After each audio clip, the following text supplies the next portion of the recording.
meda se wode wo TV no ato Adom TV na woni beto na montuo ewo dwumadi ato na edini enkranhye mre so me amede dwumadi ho chia me edi amje so no eye Apostle Dr. Nita Kotego na obetimi afre obi na yeto na montuo megidi se baabi a woti bia ne nneoma a wo bia no usem yinia esefata wo empo entade a wo no bako mu a wo pepa empabo a wo mu no ebu a wo pepa chese obi a nya wo no ade bako bi wo ha ofa ne se enedamufua eba no ntade mu mpabo mu empo onyankofuo mu no bako mu a oyi no efri mu a ase enye yi sana woni padua so te wo no ade bi bako wo a esombo ya wi ni fri mu abrabo na chese agija ese wabrabo atosi na mame no nkotwere kunkrumu na menka se mi kirewo wo se I just say me nyankopon I wish above all things that you prosper and be in good health even as your soul prospers. O se eyame pese ubetum pon no nya pomodne kosise wadwene ana wokra betumpon, which means your prosperity and the state of your health physically, mentally and spiritually is dependent on the prosperity of your soul. Until your soul prospers, your life and your health will not prosper. Kosimra wokra entumpon no woni padua ususum wadwene ene wodi o manyina ntimi ntumpon sana asema meka na kire ye ene kire se oni pabia no you first need to seek a prosperity in your soul ese won tumpon wo kra mu before you can talk about prosperity externally. Ne ka soul. Now what is your soul? Your soul is made up of three things. Wo kra no nyoma mensa ene ehye wo kra mu: your thoughts, your emotions and your will. Kwanya ofa so dwene ana adwene gu wadwene proso. Watin kan wo kenya no ene nya wo de opeye wo pe ene kabo mu a ene ye se wo soul. Se sa nyoma miensa wentumpon a untimi ntumpon. But of all the three things that makes up your soul, your thoughts, your emotions and your will, the major one which you have to focus on is your thoughts. Say me kind Solomon adebe odi jamia or say even as you think so shall you be. It's a divine law. Kwanya ofa so adwene no sa no abrabo beye. Say wadwene akoye se afidie mu engine eno aso ye key eno aso ye battery ena ekura wo. As you treat your thoughts, so shall you be able to treat your life. Whether in your marriage, whether in your business, in your other relationships, and everything you do is dependent on the thoughts. In every day, there are demands that are placed on you. Na emra ukrana asemra no sha ohana de asashi emra no kontem na eto bi kura we sewa ho odin so da benya na eketo bi. At the end of the day, you spend more energy, but you seem not to get anywhere in life. It is not that your time is insufficient. It is not that the demands on your life are too much. It is because your thoughts are insufficient. Enye adeso aso wo na mu oduo na how a wo hia no na edine enempo emre na eni ho emre de ho pa ena abrabo nso no gitumu se ohaw ni apiride akwaside beba na mom ni atosin ene kwan a ofaso a odwene.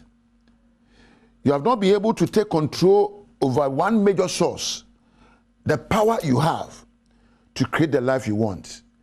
Onyame edi tumi bi ehyewo mu se tumi no nkwa na wo wonsam ya obetimi edi ania wo ye. The reason why you are stuck in life, the reason why you are experiencing instability in your marriage, the reason why you are not even making a headway in life The reason why you are sad and angry is because of the thought you are encouraging. What do you mean? Every morning and every afternoon, every evening, life will present you with opportunities. These opportunities are clothed in challenges, in troubles, in obstructions, in demands that are external. Ube share a coincidence, ube share how, ube share empo, enipa sebe wano kasa enko benkrumu, ube share will be a sebe na no kasa bema empo webutu, enembo habe share be a coincidence, but you have the power to overcome all these things. Now no be na me advert be or say I got the power. I don't know if you remember that advert. There was an advert that says I got the power. Not joyful neighbors advert. No. Indeed, every human being made in the image of God, you've got the power. There's a secret power which all of historians katete and him before and I'm a four when I go school pon a dreamu a can konyoma psychologists and empo philosophers 1 year enimdi ewa brabomu empo 1 year a candifo ewo asori ahodo mu ene 1 year edimu abrabomu no wogitu mu se ade ba ko pe ena wohia se nipa benya yedie ana obeko se yemu ana enkoguo bu. That secret evolves around the simple idea you are what you think, good or bad. Nia wodwene no, that's what you are. You are what you think. You see, so what kind Proverbs and Mebusem 23 verse 7, it tell you numiansa, Jemson no say, for as he thinks in his heart, so is he. Kwan ya ofa so dwen san wo yo. Onyansani Solomon and ede asem we to. Life consists of many waves of thoughts. Abrabo so anopa. Adwin bebre ne bedia koneba wadwen proso. They keep flowing through your mind.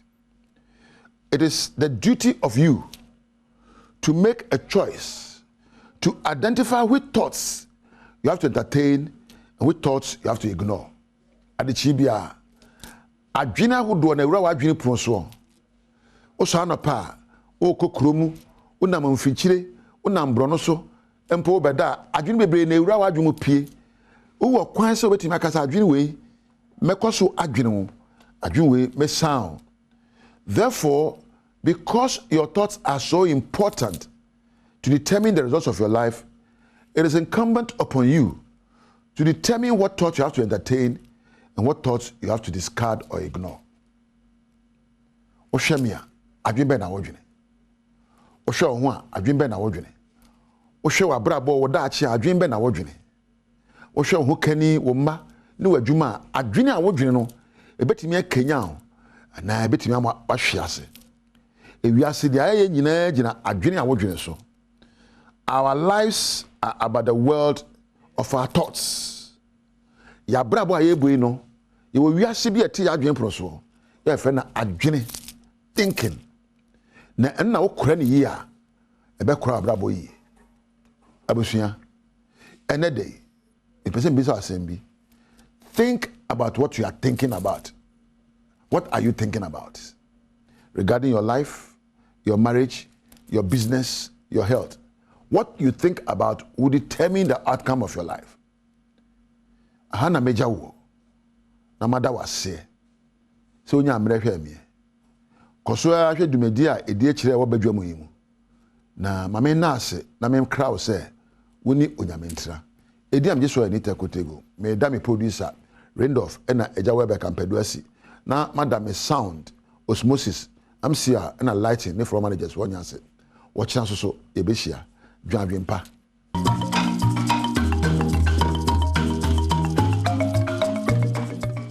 Bedwam na ogusu a wo hwene da ase so asre na pe na wakan ho de eduru so no ye bedwam so kase ense ba ho de ato ye boase aboabo no me bo na me so me de ma kai say DSTV channel 280 Go TV channel 178 and Sempe and I'm also on Facebook no YouTube Adom TV so benya bi na wa hwe na semo abete no bi ene say abatan de adesrede ato sukuu mpanimfo anim sɛ sukuu dan mo no yɛ contractor sie no anya adagye bia no mpanimfo nkomu na wo ma no nya baabi ntire nsu ade sanso na mpanimfo we school feed ho nsɛm so hwemu a wɔne aban ne gusu a ɛtwetwe nkɔmɔ ahwɛ sɛ mpɛso kakra de mo no ɔde kakra ɛbɛka ho na Tabita Opalako International so wɔn ɛde nsɛm ahodoɔ ato neduafo anaasɛ mpanimfo we nedufie anim ya we ne nsɛm ahodoɔ bi na mbere so mo se bedwam se kase kai se wo hia me a ɛyɛ afrɛ me anɔkye waba adwoa se wafenkyemu no mede to so amaw abatan bi a wɔnom ɛwɔ nkachena number 1 ye no kwandamensi no emu watifi mantemu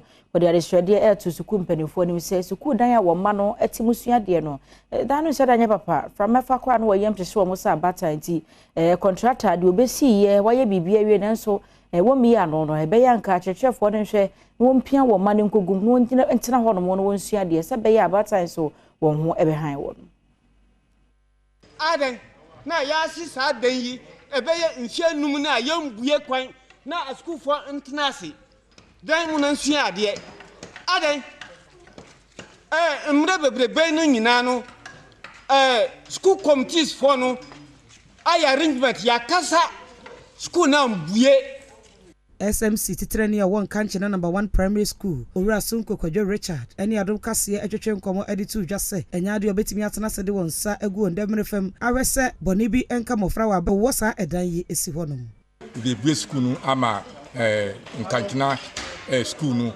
se Ghana ho na omo ye sa enti e pam cho se nda ye gina o ya ni abre pa se ya gwe school no enta dai ne krakra no manfo bi nso ekere wadwen ewo saa na mo wampanifo tu ye ehu na yentumi ntena ase abembe sesika edinkunje yi se yemfa kire nkwala na esibabi contractor no so won babi na contractor no na se ne batti saa pata yi mu a obepene ana eno nti na yedi ahonde se yedi bebue na se wampene dia no mepaga na builder no emfa kwa no wonja ya sase man aden na ya si sa dan yi ɛbɛyɛ nhye num na yɛm yɛmfiri hɔ na afei yɛn kɔnsɛm foforo emu na ekoyi a wɔrom na hwɛ school feeding ho nsɛm so mekyerɛ Ghana National School Feeding Program Secretariat no wɔn de nsɛm ato dwa a wɔkyerɛ sɛ ogusoa ne aban no edi nkita ho ahwɛ sɛ anya bia mpɛso akakra wɔde wɔn ma wɔn sɛ akwadaa bia no ɛna wɔn fa no aduane ma wɔn no sisi sɛ deɛ nneɛma bo ayɛ de na aban de kakra ɛbɛka ho ama wɔn mo na panyina wɔn ne ɔmanfo di nkita ho ɛma Ghana National School Feeding Program Secretariat no ɛyɛ Siba Alpha ɛna wɔkyerɛ sɛ nkɔmɔtwetwe egusoa ɛkɔso adom kase nso ne na di nkɔmɔ concerning the feeding grant no ono yenim say this year's budget no honorable Ken Farata the Minister of Finance has announced government has approved the adjusting upwards the feeding grant for the caterers but still no any government we are engaging government to help us or how soon we will start implementing the new rate and then also know how much this year no mean kase bia ya betmark the 3 cities are caterers demanding analysis this say bia government we the workers and be beyond and spend a bit won't say you have to mark 60 and I say caterers yes about definitely once government has agreed and has even approved then definitely there will be an implement Penya fasa akonya no so de adesrede atso Kechesa wonum ewa asante ene mantemu ahodo a wonum ebo ntrene se wode wonade begu fom a wonye adwuma biom no nyina achew se gina ya wasie no wonsesa wonum adwene owura yi esanso di tuja se de Kechesa wonbu afuo ebo aban sobo se 3 times ontu a wonum ka no enya de bia no kore wo mu esan se hoforisi obusumi yi a ena aban etu a afempinu ene edwonu mienu second term sika ema wonum a na ye Ghana sika no opepe ohamienu concerning the arrears no about 2 weeks ago second term we the first we paid 8 readings nationwide then later on or about 2 weeks ago we paid the remaining 8 readings making the 60 readings into many we can say ya second term arrears for 2022 for all the readings but yeah payments are definitely sometimes what mean isolated cases of non-payment go in some kind of sika and mistake be happen onu your friend isolated onu your share na ya correction na ya tiama ni pakron ya please the kids say omunya botrema Yankwapo ye mantem no emu ayensu ya no mensi no emu ho na kroba akɔhye frɛ no sɛ chichire na wokɔ chichire a Presby Primary School ye wo ho no mo no empanimfo ne abrepa ne nyina ne sɛ wɔsese de school feeding enkoso wo ho ne ntino ene yenkwada no bɛyɛ Hassan ne bɛba school ne nso bɛma first break bɛkɔbɛba no na ɔmo maka ye bɛ wo ha na sɛ ɔmo maka nyina no ɛkɔm nti wadwane akɔhye fi wɔn nso akɔpɛ bibia di so ene wɔn ekɔdi pa ne dɔso na dɔm kase ene assistant headmistress ye wo ho no Agnes Agema twetwe nkɔmɔ mo atwe di nti a ka ho bi ama enkwada no sese dodo no ampɛso bɛba school no wɔde ato ye ne e de asre aban se chichire Presby Primary school feeding no ye hia bi about second break after second break na nkra ni nyina jira wo hwehwe o ma uhu o mo ubi se o mo a o mo se ekom de o mo ebi timi dwane gya ye na chichafo no kwa ye ti school mu a enu ti ye sra aban se onko ye moa chichire Presby Primary o ma feeding program no ebi mre school ana emmoa ye nyina Chichirure hene berema okunu ni jebi kwame abebi o to so mienu ahyebo se woni ke bi omufo a wonom ewo mpotemu ho no nyina ebedi nsawo so se ne beyi a wonom beboa ma adesua akonkan ewo ho atia enye den embuye mepese me ne mo be koso abom ni aboa chichire education ye nipa titrufu be brave fikro we mu and e be a doctor for judges for e be a pilot won nyina fi wo school ase e wo chichire ha enti meme de maba na disua ye me priority enti teacher ni awo ha and all students awo ha school ni awo ha ye nyinara a teamwork we need to come together to build it very well enti wa subane ye no sa basis because we can't change it ye rekoyanim ye nsansan ye chibio me pai boni say ebedu afebe ye biesa no na school we a public school de nso be hu no na private school be can't compare themselves to us. Yen concern for emu akwasi ada no na rehosem bi esi ne nyina ye prison officer ba ko ye wo ye edwura na ebeto odwa se wode sekan esi abrantie awoye fulani ni eso Abdullah Yaro etwitwa ne nyina na se wama na nantwi akwa ne buru na wabransem ne beto odwa no na fulani wonom ekuo ye wo oman Ghana mu ye Tabita Palaku International womo ekasa se besi ne omo nhyede hu se mpanimfo atu hu anamo na sade edwura ho no no ye prison officer ba ko etumi ye nyambransem ati se no womo nte hu hwe ne ha womo panti wo stress adwumakuo no ye mu adwuma no emu mpanimfo nso ne nsa na wonyini mmase wei na ede dwuma ati se na bebia mrane da no emfa nto a whole officer will be on Mra, they take that kind of decision. Exactly, as they say, a prison officer, a high ranked up to the second command, they will come from I take the law into his hands. They hear me, a friend. Authorities, prison commanders, produce inside the play a map or a mine, former police. They have funny the Owurayi abokoko se sempanyinfo anya hwehwemu entem ama atensere ne anedia Fulani community no ede petition ebekwa akodan empanyinfo se ne beye a wonom betwe prison officer no edna akogina emrenim we know the person as a senior officer, no, the person authorities, no, almost sorry, no one channel, they are more piano, Murano, said Murano see and Jano, no problem. Said Murano see, didn't say for India, they are running. I know the best is for air. As I say, I'm channel, half an hour to Nima, and satisfied. Manibuni acquire Sabia Honomuku show Rano Anope, no kuhunu say.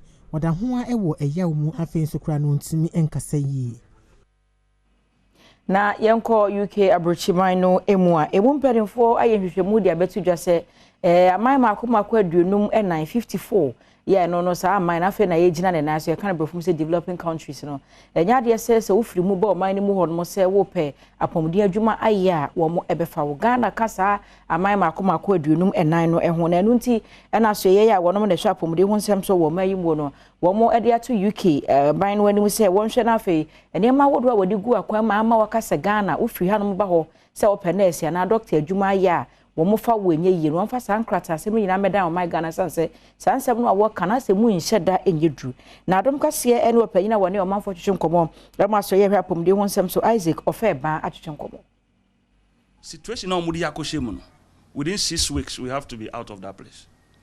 So almost and then they said they should come back and do it again. Nafe, all our agencies ni nyina ka ho. Because uko Korebu bebre wo ho. Uko Tamale bebre wo ho. Nti ebe den na we limit ourselves to one. Ochire say abai enam asoye show meya pomudin so e de ato yuka abai no anim se ekwan ya wo fa so eye sa susu yenti a wode ehon krata abeto dwa no o ma wo mu ehu esanse entwa o mayi hu mfonyinipa enkyira foforo. We want details. Ewo ni omude man no yes we hear details because e hear ya so man one e be boy me ya planning for the future. We are talking about close to 7,000 nurses ya be porta dia mom. And she said, "Oh, can say yen ye wo fam a what are the basis?" The krakra was I ka de to aso say o man yi wa pomdi adwumanfo pa ya wo de susu wo mo a eyade e wo man yi hu a enya de etosini e wo kwan bi aso.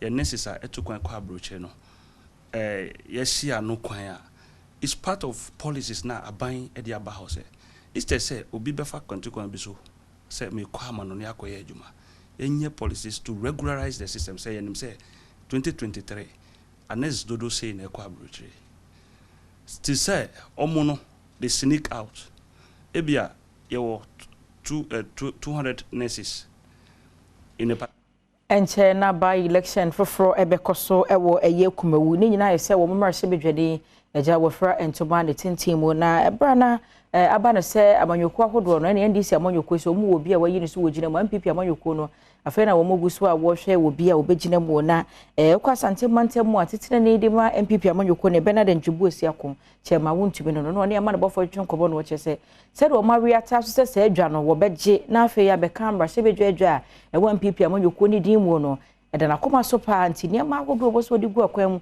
na se adwa ne bedi MPP amanyoko no afa no wo ye ne sa pepe. One thing about MPP is you reward you be a wire juma. Lawyer was say last primaries nearby. Now you toss to Yentimeri. Now we winning one co what constituency anum any year juma any executive any former the late former MP. And only now come when we party juma into our form delegates ni no. One be a cajon a fele bano and estia wanim. Da Costa Abuaje ene amasewa ya wono ene yo ba woda emema nentem asante mantem mutitreni ewo NPP amanyoko no chema wontumi echiremu a amanyoko no beye de obetimi bia se beye mpuntunyuma wahase ewo mensiri mu no obetimi awie wo kan say no abra na ewura baso ado ho no na ya de a wa lobby akwan ahodo ene ade a na opese yeye ama ye de ba aye yinyina enti ya de a okono nkyere se MPP for yentoa so amanyoko no amakwan ya enipa betimi abefa nkrata akosi efiada nanso woni nyina mu no NDC amanyoko no edikan edikosi amankwa aba wo hwe se obetimi abesi akan e oba election no emu wahase e bonto adada one Adom kase etwetwe enkomo. Everyone is behind me. They understand the vision and we are all in it to fight and win the seat. So everything went very smoothly. As I was going unopposed, we are ready, we are prepared to take the seat. Infrastructure mante mo ne mrankra ko pomu hase ne ekwa kugina mo weja agbawe na ekuo ba ko MPP amanyoko ni mu a wo frɛ wo se concerned party members of weja agbawe wo mo de ade hwede mu ode nto mpanimfo yi a wo mo hwɛ MPP amanyoko na eso ani se wo srada so ba horoma coastal development no opanyina wo no na wodi animu Jerry Ahmed Shaib no opanyi amanyoko no anasa aban no ne ma ahodo a wo ye japade a wo se wo bɔ ho dawuro mo obi ahu ne se ade we MPP aban no na aye no ono de achese bi wor mo no ade nsesiri bu no akase we me na maye ase omo nhyada ntia ase ese ompeso obepeja amanyoko no na wo peja ono ane ho ntia be ya mpanimfo hwe na wonyina se akonya. Yes Jerry Ahmed Shaibu koda CEO onye adwuma bia wa ha wadalo no ahyawo politician the edikan no start wo Ablekuma South 2016 ogina anya na no kura apo no 2020 na wosan so kona nimbie mu no and wosan transfer the vote e call ayawaso central and na recruit two boys omunye party members in Wejagba constituency boys are omunye police station executive omu edi na chi nyina nye police station executive and waso agenda mom no waso sika mom and na omu ya MP no and omu ya nwoma emfata ese the unity and the party the unity and then the peace of our party in Weja by constituency. Nsɛmtwerɛfo nhyiamu n'aseɛ no ɛna Seth Aprakudankwa ɛsan ka to aso sɛ panyina wɔda Coastal Development Authority ano no wɔnyɛ MPP amanyɔkuo ne ba ɛwɔ abato mpɛsua no so hɔ no mo na afei nso kora no wɔntae amanyɔkuo n'akyi ne sɛnti wɔde ato National Executives no animu sɛ wɔnhwɛ ɛma asomdwie ɛmra amanyɔkuo no mu ɛwɔ abato mpɛsua no so hɔ no mo. Sɛ ɛwɔ sɛ ɔyɛ voter and a member of Weja Bawi constituency by extension. I was on to about her. Mika says the voter ID card no or to about I also central. I want you to be specific. A whole lot of the fear. I have about behind now. If you said I was there, I was not on prosecutors agenda. I was on high down, no on the years agenda. Yamani Bondi Bon Homo Dene say, Uncle Benya Penina with Coastal Development Authority ano, and then I should change common way in a no ewo. So boa wo dia bono no ho nenso nya dia nensa eka no Kasia bono medisi na kai say frema no chwa badra say wabedwam so ne ne nhwa fei stories ahodo egu ye online portal no so adomonline.com myjoyonline.com nsem no egu ho no mo na yembo bi so ma se bia won so be ya wakono na be kono wetimi akwakenkan bi na we NDC amanyoko na nam di afrase o se galamsey fight targeted at NDC faithful na so mampanyida da John Dramani Mahama na ka say de wo chemu a MPP amanyoko ya na sa aban a woteso no nani abre gidigidi se wo tu galamsey ase no galamsey no mugidi se wo mo a NDC amanyoko ni mu oye bie no ene wodi wani edi wachi sanso woni mpasa amanfo bi MPP amanyoko no utu SS ka gu omotom nenso aban ya no se de wo hu wo no ho nsem e wo ho that's what I'm patcho we be mama female student tend to sport betting amid economic hardship sa sports betting ho asem no na yenkenkan mu ni enhwe student be no school be mu en wo na yeni sa nkomate o san se hia me ba ngumasua ho se ya na esa ye ma asem a ya na ehia me pa that yenko na me hwe se de mu nchemu no esi etie e wo ho oba be ya school be no woko na yeni sa enkomoyi. Female students in Ghana are breaking their status quo by engaging in sports betting, according to the Student Representative Council SIC, President of the University of Professional Studies, Accra, UPST. Wow. Nese Majesty EK Ofori didn't say me to Jana. Yenua GTV, one na breakfast show, and no didn't say me to Jana. What you say? A married one, near memoir, damn, or my brussuntin, and ye say bet and back of Brani will craft no me, so yes, watch at you. Or bet yahre or check it out no se be farmer no aneja de ono so atumi adi kakra na wo de ahwe ne how far nti emu ensem enie na wo kyeremu a enka o my Ghana mu no manfo dodo no adwen ye wo mo se ye mema ne pe bet no che se hwe e se ma no nyina nkanka o mo wo school mu no o mo de o mo ho agimu abekọ no oba wo twa bet ne dendenden ekoyie ma no ade wo die no wono so ne ho be ha no na che se emu nsem ewo eye adomonline.com yenhwe other stories na yenwura enu nso mu enhwe ade said the stories na tie na ye bobo so ma mako no o si naked demo hits NDC over Dumelo na se we no ayawa so west wogo na asem na ye kan ana se ayawa so central panyi Dumelo ho na ye hia ayawa so west wogo no maybe ana no omuji omudin no okay I don't say naked demo nipa Mema ni ma ebe romo na se manko I think the exciting one would be ma na se mema na se omu nyina na ebe woro omo mema de woro ho kra ho hia na omo woro so ma na ka bi ana omo woro ni na ye ro ye ho bra ebo ye nyoma bi ekese ani abre yes ba manyo sem de obo ro ho enfa bread and butter bi ama emre ya na se so west se ni pa ikosi akan na menim de nti omo ro ho de one boss aye ro no I think that demo no offense mo. Yeah, ro. Na say no so e offense o. So be bad de ja nanti abonte. E na me ka che na ka say. Minim de nti omo se sa na tie dia, you know, but say NDC for Ayawa West Wagon constituency Accra has say they are fuming with anger over what they alleged to be attempt to impose a parliamentary candidate on them. They say grassroots including women group in all the 13 wards of the constituency are angry to the core, threatening a naked demonstration over the attempt being made by some. Wow. Let me suggest, so we are Oba was our constituents, not your air can the crowd. Don't waste your energy and your time. Talk about the job. It's waste of time. Akoye demo say you impose. I don't really want to use my energy on this one. Because say, person yeah. Say no the bema bread and butter and the constituents that may improve my NDC to me. I call any power. Do it. If that is what you think you want to do, forgetting about say we are interested dear money pa bebre. Oh, dignity. You know, that kind of a manual seminar, I think 13 years or 20 years back. At this point, no sane human being should do this sacrificial job. So maybe Pamela. Oh, I want to. Now, Mamma, you could be penning for some money. No, almost on better Sunday. And well, we are not sure about that. Yeah, who come for to say? Oh, a Bradford will be a way. Yeah, a brandy beer in 2 and more. Oh, David, in your home. And it is just to tell all of us. A man yourself, which match a wagering until once a petition or court or ho. You understand? There are so many ways. I will team dear cum a boakra. And the more chairman I radiators are friend the cancer.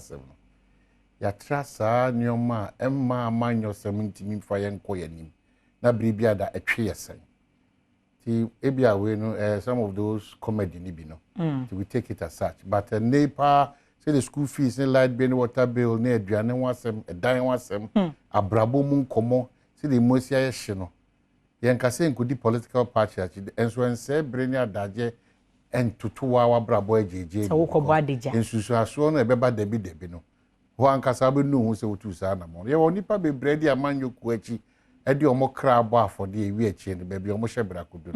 You might think that they never even joined that political party. Be any backward, I say. Love your political party, but don't just fool around because this is the political party I also don't. Do political party. I have my political party. You have your political party. But let's be careful and measured. Among us, you know, a Wurayamwa, Yaoni or tiny and brebi and and that's not what we want to achieve. Timisramwa, it's not that you any political party and because the distribution can't. No. We are assuming a position say Ghana D and Nimkaya and sign a political parties number. And it's a MPP no more seen to abo mujumedi mudima. As I say, you know, could do whether we CPP, NDC. MPP Nyakukudruka for the Ghana interest. Say NDC and assassin turn about. We are shaping our minds for development and progress. We are not shaping ourselves and our political party for greed and for few people to enjoy the comforts of this country. That's not a nation building issue. Timisremo kikaki kemke ka no dia emfa hwe ma. E bi school. Just 1 week. Ibitua fees. We should have an environment ebema obia nya na so ne dia okotua fees na onkasa. Cateresi enkwan insuo ya mixing with it's a dia was and yes na no one see the away. These are the conversations we need to have. Okojome na tomato spend rubber no for 95 cedis. 90. Then you call yache okoda way. Atra dia be last 2 weeks on baby. Maybe 200 now call be say 150. So enyesi e kan but as I say share ho sa. Times are tough, we agree. But as I say enso fa kwan bi so share nyoma yi. So at any nipa be brintua light bill. Omo ye connections ECG for kan wase water bill nipa be brintua.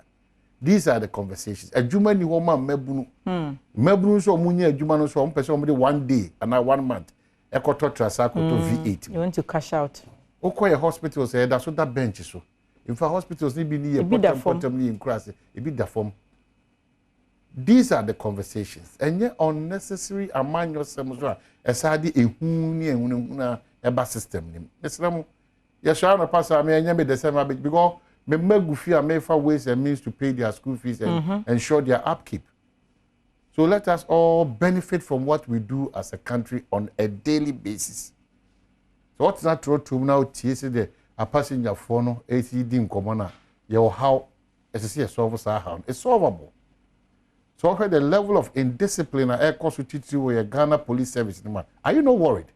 The Ghana need to share police need bully ditchy echim ni kwa ejini tu. So you can imagine a two ahodo a wo ankwankra fi a won register. These are the conversations and akuafo abam ebu koku akuafo titru because illegal mining ajiafa so. It is our illegal mining na ya kan yina yemfi no. See am why ho na e china yina be kran so fi amana no ne board den they won't even talk.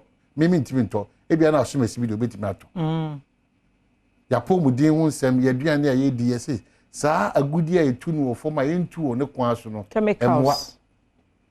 Mesrewa ene se obedi di imprensa no kra na e adom ntu manage we no bono we abe tu bono o manage. These are all the conversations. Teacher for so mo tata ye mama nketinketi e wo sukuu mu nyina. These are the conversations. Yes. It's going on. A teacher form binumo mema no kwadan kitinkiti edi omo ekosuku no. Na omo sesi omo fefi omo. These are the conversations. A teacher form no so binumo no university so upon for ni bi so mani bi so modern boy zero ba ono na anya bibia yinti no. Oba ne ba o ma o mani mu apoafo o pass na mnako. And now do obi ko adwuma mu kura na o hwe ni modern boy o timi say we wa ko suku ni. And no obi wa ban adwuma mu ya sora be gina he ono yeso ko 8 ana 8:30 obedu adwuma 12:30 obesa afa ne bag akofi be 2:45 odu ya anso Quran and as a Bible and say little papers afa almost 1 hour. So what are we doing to ourselves? Why are we pretending that we are developing ourselves when we know we are not doing that? Fire service for a problem. Ometuka hwi yakodu baby a ye koyi nsuo na free no ye secure so ukobugu a ubugu a no vote nti ene e betare wasa na yewusa na ene o mehihisa. Why do we do this? Nana no musu ani da o musu ebi no musu no ensase ne galam sei anomai frosters no monam eni monyama e wo chieftaincy mu nanam bi mu tutu na jeje mu. Why are we doing this? These are the issues. Ti edbesia na joba ka bia edbesia ensema ho do atojo do boka tem ye de bebro no achi meka say na akwa ya wada asemi dika afi meka say ago kansi wo honom na masa ka say your interviews from ko ebe ya ma na mpesi mu bre no ya tenase nti mesre wo so na pa bia na say ma oman mu ehu ya Ghana man ye wara man no say wo to a you need to understand it. I say wo worship nyame a wo to worship song a wo to no wano fafa akete. So maybe a year boss patriotic songs no o mind be ye ejina mene wo so ya asasini na wo sa nyoma no na ese Kenya o ohini mua enye wani wo so aton sase aba nipa fo ya twese kan wo so ohini mua enne development aye kan wasem e wa have Kenya sini miami ya wodo ni bi ese why there is why KVIP na ye desa KVIP KVIP na yina ya bosi. Oh, we have a problem in this country. It was na MPP ni NDC nti no kreka yen central for crown so akwai a problem. Aje didi atem. Ubi TV, ubi radio, ko social media. Didi atem nko. Are we not tired? The Chronicle says teachers get 62 million Ghana golden handshake from Education Ministry. NDC MPP test damn Paris testicular fortitude. And the Daily Graphic prioritize non-communicable diseases to achieve SDGs discussants. Like I say, big one here. Revenue mobilization drive. Government throws weight behind ECG. Move necessary for defraying debt owed power generators. Retrieve steady leave money from lecturer. Public Accounts Committee directs Bolga Technical University. The anchor say Minister abandons a Ekropon seat for Samia Uku, runs to Okarikwe North, asking Crunchy Issa Fuseli parliamentary ambition in limbo, and Big Stone mining to be shut down if there's a conditional clause there. Keta NDC in disarray over East Legon billionaire and once more. The Ghanaian Times say refusal to file annual returns, financial statements, ORC. Registered General say blacklist 2,812 churches and others to remove names from register of companies. And to check your company, anyway, say GRA deploys 5,000 TSOs to assist property rate payers to register and pay. An ECG bust 52 customers, recovers 750,000 power theft. And the big one here, Daily Guide say, MPP NDC chase IGP over Mahama and Brian. And University Dawn Lord's education reform. And Wasem Ewa. VIP also rescues boy. Baumia beats Alan in MPP primary survey. What they say, Eba. So we are holding Baba. And Chamia Masubon's man, he need beats Osmo in the parliamentary bid, Ayawasu East. It's them one. Assembly of what mine. Assembly of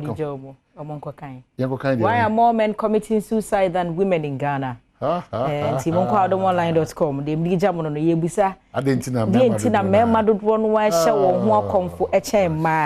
Pressure na wo memma ne so ne doso. Pressure na mo me na. Ya mo me yenso mo mu kakra. Asem nyina no. De bia me ka se eto de bia wo Nyankopon di nhira ne bi hye yemma no nsem. Sanse we are good managers.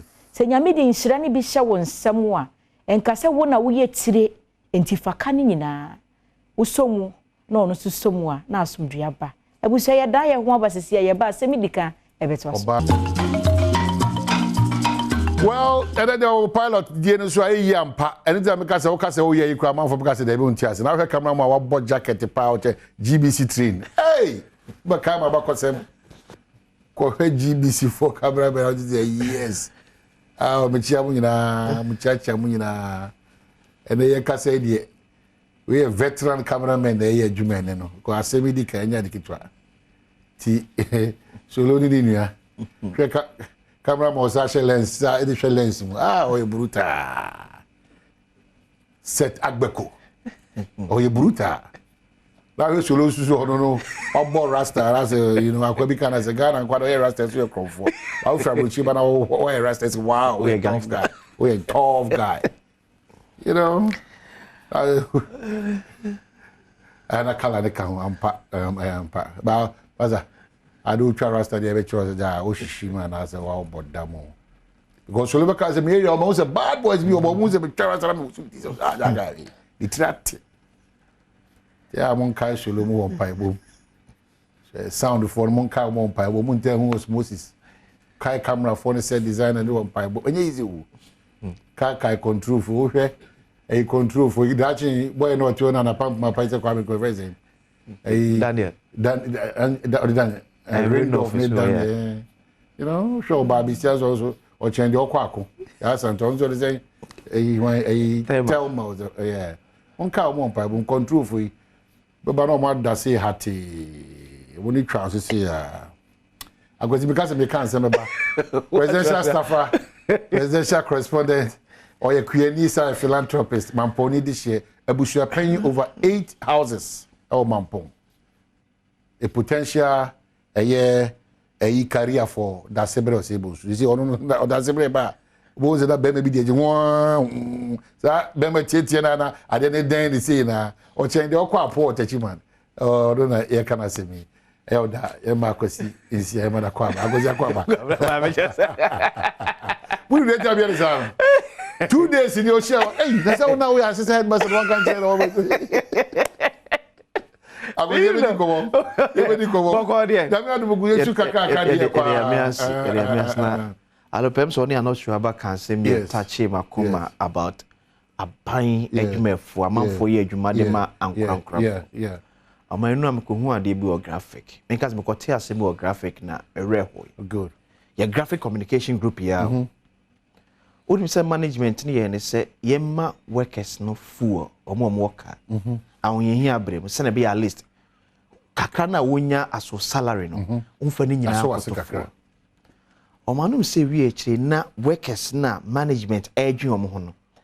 Edi gallon ko bufu no toma totrofo. Etinam no kaso magai. Eno mine coupon. Ena coupon no eswate. Because first nanka go for ko fele omo tank no ho no mo a. Nanka ebu ho no mo ade ama. Nipa dasanie se yemwa boye ho. Oh, at least unya 3-5 gallons kora na. From graphic times, graphic operation every day. They can be this. Oh man. We continue to be the challenge. Yes. For the gallon, no ababebu. No cotton 350, 400. But that's what I'm saying. We continue to be the. Say, percent. Na me kase. That be American and pebi. Me say. You percent NDC John Mahama. You percent MPP ba Omi and I say Alan Chemanti and I carry the Japan. Whoever you percent mo ba. You percent sanko for the bano. They say adjust it. You know be brave to meet them. It's very important. We can have this conversation probably at the right time. But I'm telling you, it's not. It's not. What kind Jabin? MC Tika 8,000. Yes. Yes. Akwesi. Enu na kwa branch ye bi say you. Baja alpenisi arefientina enkaye wo ho. Enti director me hwe video ye see 2021. Okay. Abraham Ampani epa opani se onye abanam sini ewo Jabin. Manslimu na ko ye to so atwe ska bia ma assembly members but tomato aba e de etia no. But ye hwe video yi ebi mra quickly na yen kind statement be a special prosecutor Asia director you hear video ni be everybody is here yeah come stop hey master hold on I'm going to back hey what me you don't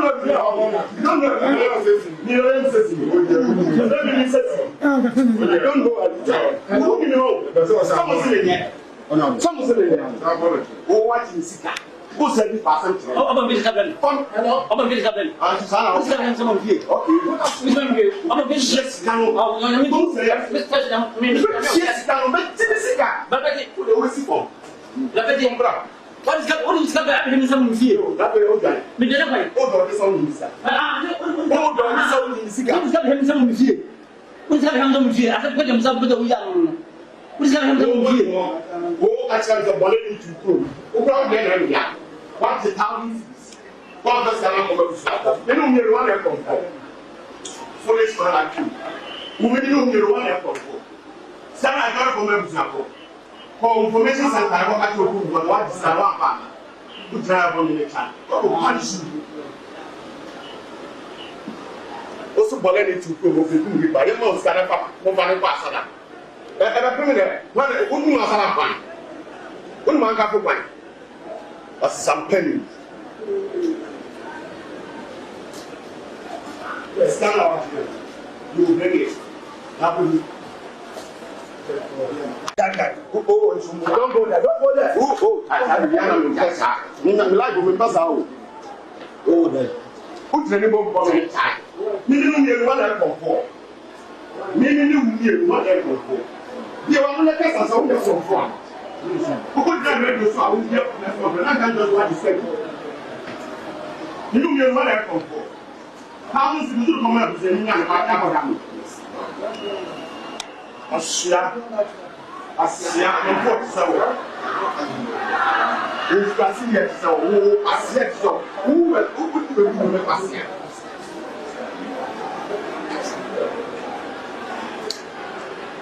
Over his salary, come out to sample.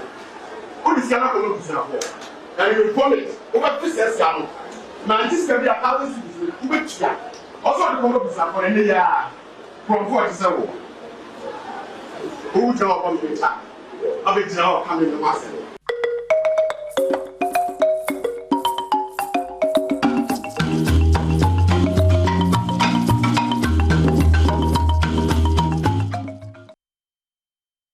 Eni amampeni Ekufuado ebo ni din se onya abanam sini ewo Dwabe.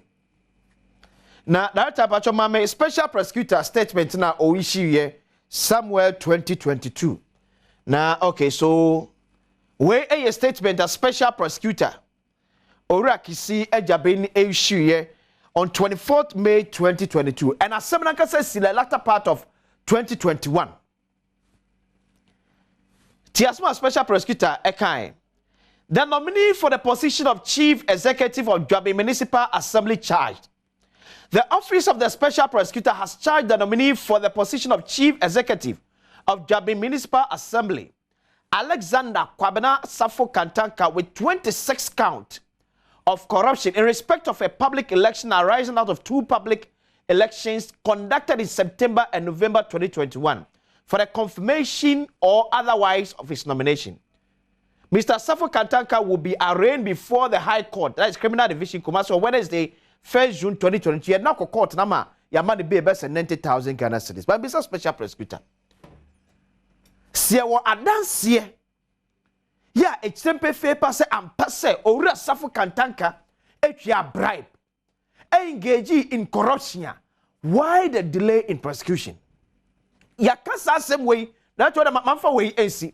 Yakasa same way over the years about the greater ya fasuma corruption and some eche ewo ya court. And the Sedu Agongo, and the Dr. Sinopuni asem after 3-4 years, ya asem a travel no. Ya pejat for so semester assembly in ABM. It is the fight against corruption no. And the Sasem say not the fight against corruption no.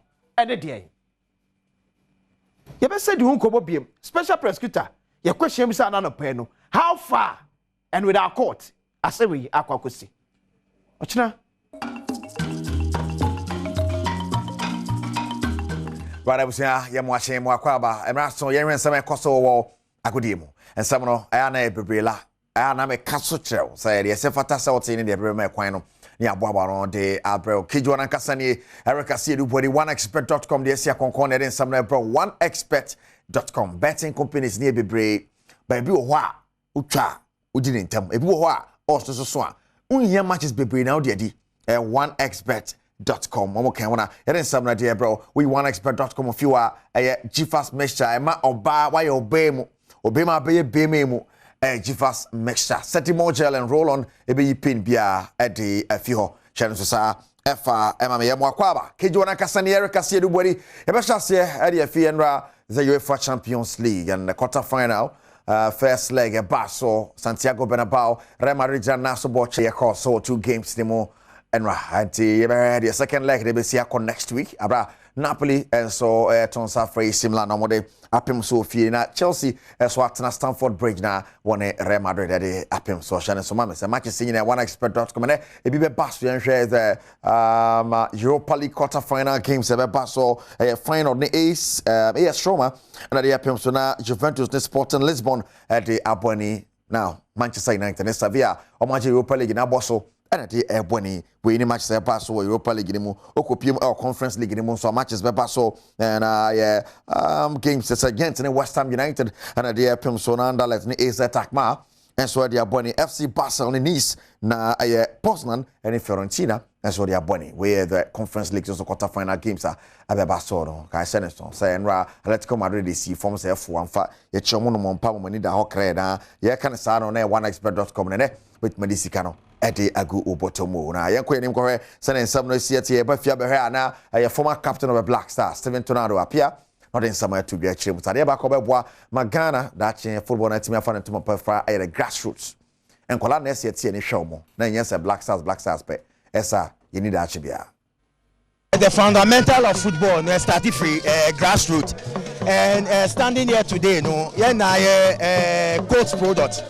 I mean myself, Peter Forikwe, Lai Kingston, Atram, yeah, from Abedipele Muwe, but and then your coach no hifa. And you hope that's why you can even see say under 17 cry struggle, say a better way, you better win the trophy and I better qualify for a cup tournament. So I think say if I any Mbaho na Yempeja coach no biom any first division no because me my say Blasters but Meteor Spanish but yes freeway grassroots no eti hope say e pay for no be sure because social ball no attach that now here beside we say the demo na some of the players on free one e be on be ba be na mu nan mu they said yeah free one na kodu asamu amu atona na mu ba they were perfect. Future no right Steven Tornado appear former Black Stars captain of the SM side to Ghana yen concept from yen the Black Queens of Ghana and chair no much Senegal bom home and away and kind of say some more 2 friendly games our Accra Sports Stadium na game on the banner you know place the near Japan ye sans intensi say organize international friendly games the amount of Black Queens of Ghana now a banner you know Evelyn Badu player the amount of Black Queens. Then some say was company for some because we are friendly games we are but more and more about Black Queens pa. So yeah say ebenya more friendly games cause lot of players no in Ghana has say we now outside and more now yeah ball friendly games near the other. I think say we got to know each other very well. Now yet me there I work it together and the gradual process. Yeah, first match we played against Benin. Like I say, it wasn't high profile match, mechanical, but na bad so against Senegal so on level no I was so seeing Benin. So I think say kakra ibedru kono.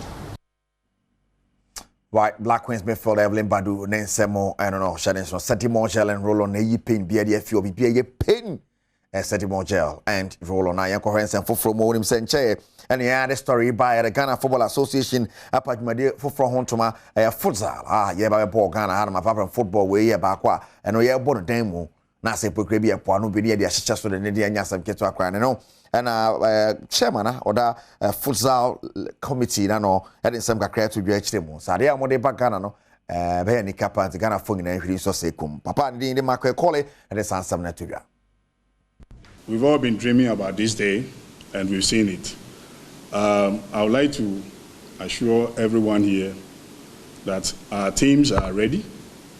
We played the FA Cup last year, and since then, the quest to play against each other has been there. We have been waiting, and thank God, today we are adoring the league. We are going to give you an exciting and fun-filled competition. I can promise you that, because we are well prepared. Everything is in place, and the teams are also being given some mouth-watering deals.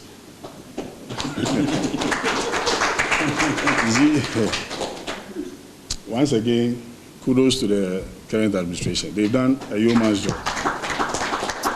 Right, I don't know, someone the Marco Collie, or a chairman at the Futsal League Committee, what you are to a chassis in India, Yasam to April 22, and a league, a chassis, be the chair and a bit develop at the Akon anymore. No, Patrick, Jifas Mr. Mokan, one of Penny, and some of the bro Jifas, or say, Papa, Jifas and Wedge and nice one, and Yasam Ketwana and Kupimu, and what Takwan and Potemon Patrol Easter in Yasam Ketwakra, and Bora, Hodro, Games, Ahura, no more Takwa. Ede awoso mo Easter when nye easy cry. Western Regional Reporter Loteria Eboremo. Empe tosu minu a Easter Fan Games yi media ma FM4 ede pimsuni. Na wo takwa empatemu ho no. Easter dabia dura. Omo de sa kensi edi sihye so se na ebe ya. Omanfo e ho no be ka mo ho abomu. Asa ji omani. Na omo dinku ni mu omunu. Ya san abo maba so. Ama omo chade aka ho. Ina afi mu de no. Agudie bi atu dwa no. Ebiti se dame ludu ene de keka ho a na na efa ono ye event manager de ma media ma FM e kire se Easter bia mu no sa kense ebeba so ya ye abre twam ye afi o nso ya ye nyame adom no de ye nkwachen a afi foforo ebesim ye be ni sa we ya ni je nko a de ma ye papa no mpanimfo a wo mo nso no pese wo mo ji wo mani kakra nte na oba wo hwe mpanimfo a wo mo ewa ha e ni je sem nko a omanfo bia nso kopie dwumadie na ase no e kasa kakra e fa na gudi a etu dwaye ho ye nyina ne ye kabom one ene ye intino mribebre no during games of this nature no or den kabom eba right na de kokopie mu osa dwumadie na se na yenko enim ne hwesa na esi ete e wo wamo amade esi akonkwa no pa ya e nsam de bro mari kan kire so Setimo Gel and roll on massage for Kruba in and one is the use Kotodwe Bonkatie, or the fast one echo, Sans Idea Sobeko, Setimo Gel and roll on me patrol, Senes Pharmacy in Akofaba from 0208 219129, 0208 219129, more Shaman main station at Tema. I want to be home, Setimo Gel and roll on ultimate pain relieving gel. Now, Jifas Mesha and Wedge and so will be a form via a Jifas Mesha. And yet, ya guess ye move here in Jifas Mesha. I'm not sure about Jifas Mesha. Abna Pokria, Jifas Mesha. Afiamankwa, Jifas Mesha. Bubudi, Jifas Mesha. Me man in so Jifas Mesha. And here see a conquan operating seven. And the bread was so now one expert.com and matches no found Jim Nipan Service. Can ye weekend neighbor TB if a good bottom. Bana Padibutri, I'm a producer Sergio Manocho Kanwa. Yet some idea, Brian, Nankasa Kakejwana ho. Erica Sedu body near Koso Hebedium. The other so no yet na say na ye di nkomo brand so say na ya pomudi mu enkomo na ya kire o kwan ya be fa so anema bi yi ni ti a obehunu kwan aso ano bia airport ye wose wokọ na afeisa enema no yi ni ti nso no watumi enya eno anu yie na me kai wose san nkomo twetwe ye betwetwe St Andrew Senior High School ekraibu brand eye grade A school na men kai wose mo campuses bebre asimfo su mankasim ni wadubia se dunkwa onofe sefi asadwen so akra mo tashi na fe takwade so ne shama 0244696911 anyone and numbers na men kai won so say DBS Industries Limited say edano de wasi nya boga nko na boda so ma de ye fe nti wasi dan wawie no manemfa na de papa bi nguso mawo eno ne Alison Trusses 100 years warranty will be a or the chance papa bi ti se Colorlink Plus ekridan so aba no so 20 years warranty sem finsi aduonu ntem no e blue na ato no blue nko a green na ato no a green no a ensesa enemu mbobotoko DBS nko a ene betima ma on chance papa ma de akri wudan so esa richo kosi ade achi anopa se wo pe something a chocolate wom na de agunsu ehie mwanum esan ye creamy akwadanum opanyininum enti start your day with Richoco afi so benkai was Franco Trading Enterprise so say phones laptops accessories printers Nokia Samsung phone bia wonum ewobi na afi kwa no betima download Franco Trading app na to phone so ubi horoma ne momoto nyina aguo ne boda se wo pese o moye delivery ma obeye ama na ho atumi ahan wo na afi kwa benkai was say St Andrews Ultimate Remedial School so aba obana assurance ohwe no wan hye ntwa opese wosan obusan ekotro bie mu a ohia remedial school papa St Andrews na de bia ba no mudi nkita ho a be ma obana ko bi se anwuma ko ne kra me mu e ma san ko botwetwe yi e ba be koso na me kai wo se matena sidie ne se ya pomode ho nkomo ankasa e na yedie me hu ne se an mani age san se adoma chede mpanimfo nya du ha pe no ho ne se achede soronko e na eba enti Grace Gift mpanimfo nam no mo etwetwe nkomo as usual of akojo atena se e na afi kra so no yankasa ye maame akosia e Japan won so atena se me mama wache mama akwaba ye ni ahofe na mpombo kode nyame ado Adom Glaze eno ade kura mo ene ya ba bedi nkomo na msi ya bedi nkomo no so ye bedi pa mama sa se fi akosia ho na me yedi nkomo bi wachi ho no mo na me ka se won se krofo on shada mfa no serious about very very serious very serious I wouldn't even let you go there cry because when we say pain no ye wo obi o wa oni ni kun enya problem aya efe say ye bisa say ade onu onya de ompem na oba ne si ho de binye no na efe say obo de bi omome na omo adwane ni na de bia onya so ma won nei ana say be man be complain say oba ne ma ne nda eya de ba kwa ye ni efiso eno ne snoring out twin be ka say obi ohwan krom a minua ba ma pinim say e normal but e very serious egu aware first tunkofo fi omfie obi owa akop tueskapa ma fiera and so that say friend ne betu no ana so no abetu if you when hwan krom no behwan krom mama ya den yetu no enti me se bebre eye ebi owa ebia akwa adwuma ba wabre enti odaye no ene be ebia obehwan no body kakra pa na say o change pa na ye na ebi no mu de eye afebọ red akofo dem nyina ono de ne dem no na se obu awarefo ni bi wo a se obema ne hwan krom a e wo so oban di kan da yes obema di kan da on to me on da so na bi obo so da no the pillow no akata ni ti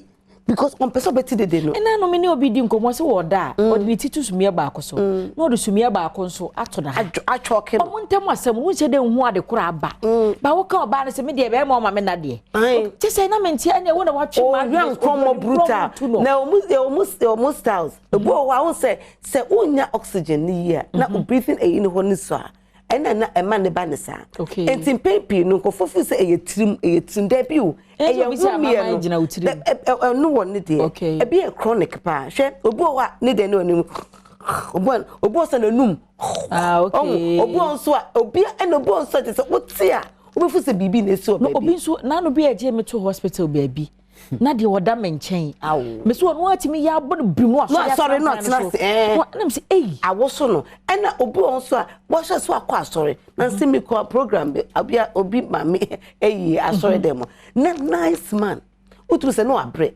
me te kon am try na say hey papa bono na de higher din so for ni ya so na onko fufu say no man pacho baby ba ko pe de be ma on tem say Grace Gift Herbal upa Grace Gift Herbal la ye wo no ma ye be ya obos e be tu akokra say baby a ho me fan ne so say mama yo because that day no me find it out no only say etuma heart ayi because per what I heard from the Dr. Bika no or say ombako ni jaya yes we jaya you be 27 seconds 20 to 27 seconds no na ohun me yo ento ohun me ba ko pe na yes se nipa ni hwan nkromo atore be wutimi ye din no so you feel say wada to me na maye enti eba pe na ba kese bako ento say very dangerous ento a wutie me nkofo de serew ukodan fufios wa be o ya mama ne na wa be do ma ye na e ma ye fa say din ento Grace Gift Herbal ye nkwa ne tu be ma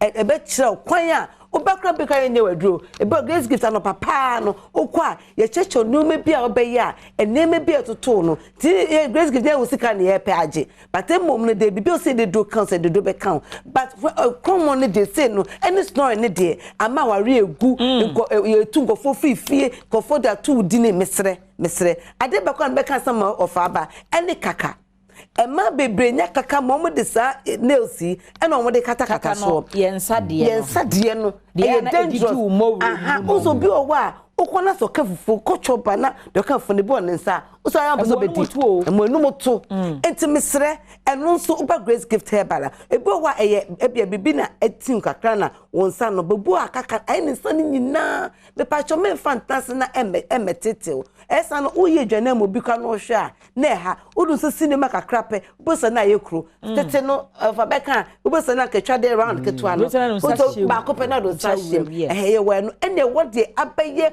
chronic ese more no me pacho me fa nya kwadworo nyesa be ma bi ehu na unsa de dwanem na oya ohuru bibi kra ma no enkoye if say bacteria has been a hide na unsa de ye dwane amobi te me sre ene Grace Gift me jama and to Dr. Grace Gordon so me salute you and my congratulations because Diamonds Awards award ya me sha bebre ye that's wo fa kojo ma me fa no ma ne ntwem number ndi here Dr. Grace no ma eni do ke he no ma me fa ehia pa na nkromo na no fi ya pimu di si mu very happy bass ye di kokumase ye no on kata na ni kakra bi no ye kone he no ewo mo ne nti na o mo da wadabro so metremu amena ato hu ko obie selo 5 tele tele 2 selo tele selo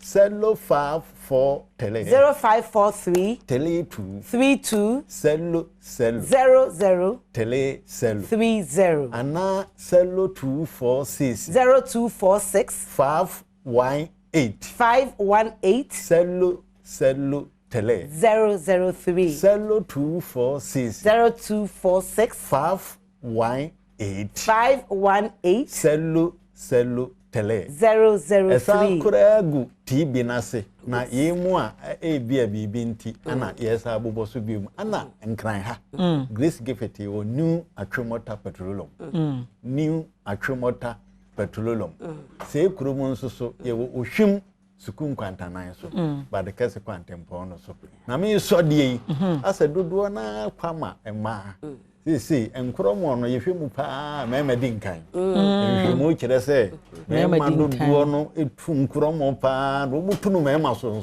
oh yeah omo minimu so nti na wa ba ntie na opese omogya di afurusa na yie na okuro city a eye kese na eka twemo a ana fe so sichiri opese eba form da baby esese da abrobe ya abrobe pineapple yai se menewa baby aminim na me kama kabraba ntomadwom ehode ekwa no hu yafu mu de pa dunkwa de ni bi no no ni taste nko metame se wo de gu brada mu a wotwitwa gu brada mu a no wa blender akwadofo ayi no akwadofo ayi sey wo yam na wo chin mu nsuo no a aduaba bi wo dwa so mo ton kadoto ne ayi enwura bi vegetables no the friend no beetroots beetroot enya yi no enya ayi kokko no na asi beetroots ano fun brajo ayo fabrobe ne nsuo no a wanya no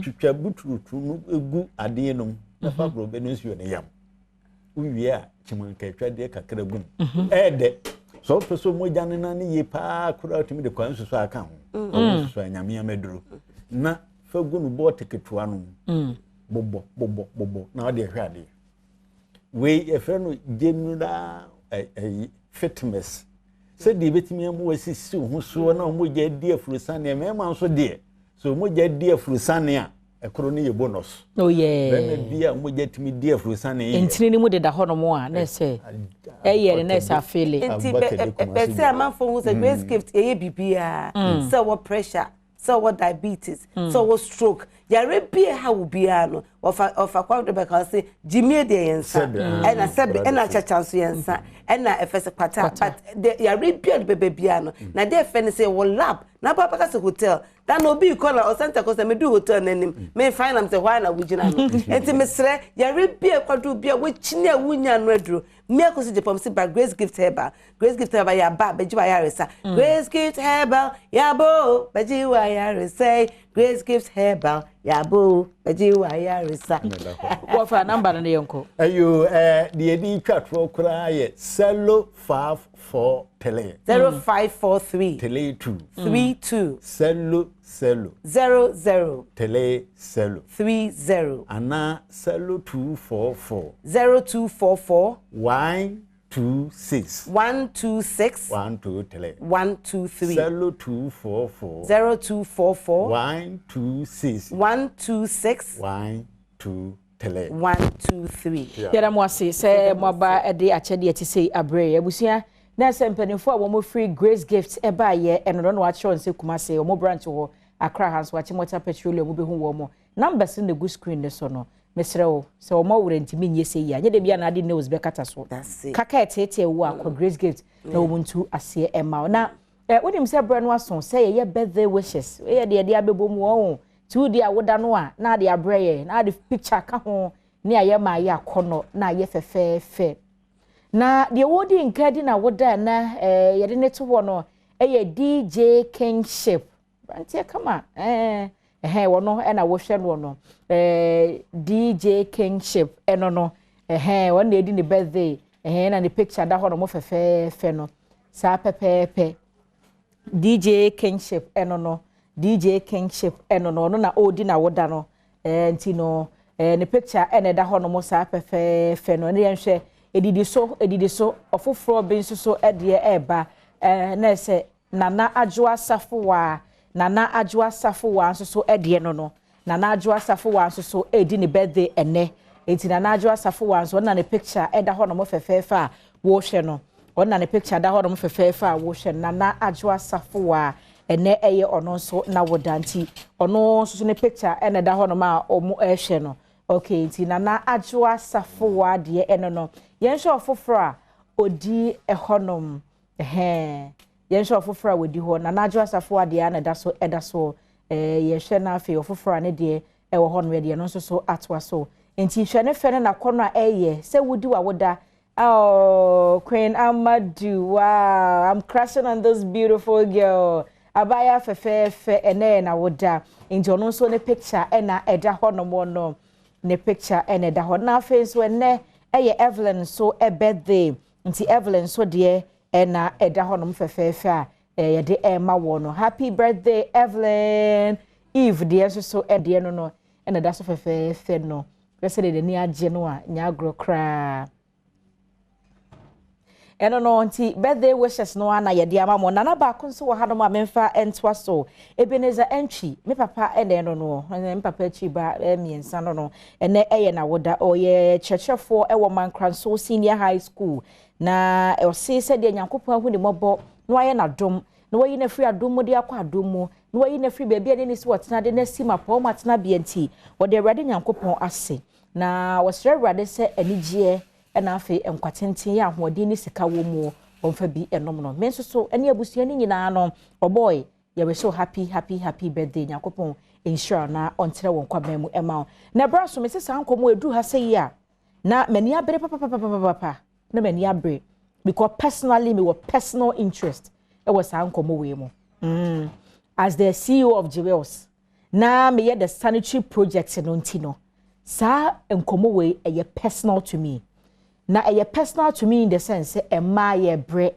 ya me busa sɛ why should we be taxed sɛ bosomi aso na yɛ bu yɛnsa yɛdi kan di saa nkɔmɔ wei baako ɛbra so sɛ yɛ san edi deɛ to so mienu na wei no ɛyɛ yɛ paade ho nkɔmɔ ɛsɛ ɔbaa bɛbu ne nsa sɛdeɛ ne boɔ na yɛ part 2 ɛna yɛde bro na onim sɛ Aisha Akua Ibrahim ɔno na kyɛ sɛ wa champion na sɛ yɛ Akua Aisha Akua ɔno na wa champion ya nti watena se na watena se ne deɛ ne yɛnkɔ ne mu sɛ so far ɛna aduru Aisha mache ya no ama ɔne so kakra ma yɛ mate ana you know ukɔ out ne ɔmanfo di nkɔmɔ na sa aboto wɔn in fact ma aboto oh akomi mu pa because on say asem no say na you can now who abaka say is simple thing but any simple sir na on say first one no you hear na about mamefo na omo enua emo mma mienu miensa na omo struggle so ombehwe nkwala ombeto bia ma omo no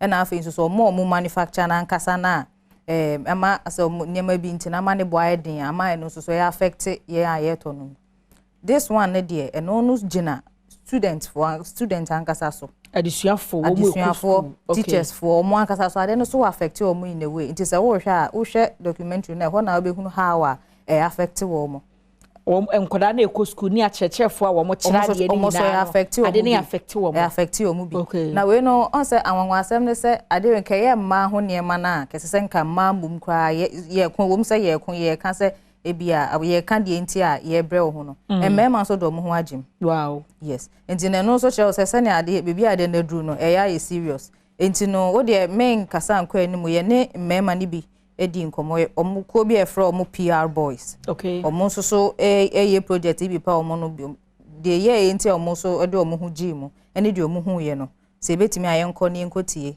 okay said de omo so ato omo akoma so yes omo so ayese omo so be champion no omo champion no okay woni omo so adi nkomo omo di nkomo wow nti we ne de kakra bi kwa ne ya wa ni a de yentie ne ehwe but u documentary na nkasa de omo kan sem wo mpa nti no na sa busua no wo so wone mema bi adi nkomo asem ne de omo akoma so nti no ye nhwemra ye ba ye betwa so it's a great problem it's a big problem but as a normalize it into everybody obi an fa ho asa o hwem kwa onim hwe de omunima ne say there's a time in the month amoja ba and ohia bibia odebe so moja no nti de obenye bia ntomago usually no so use ntomago nti o use oba no esi no wa hatem na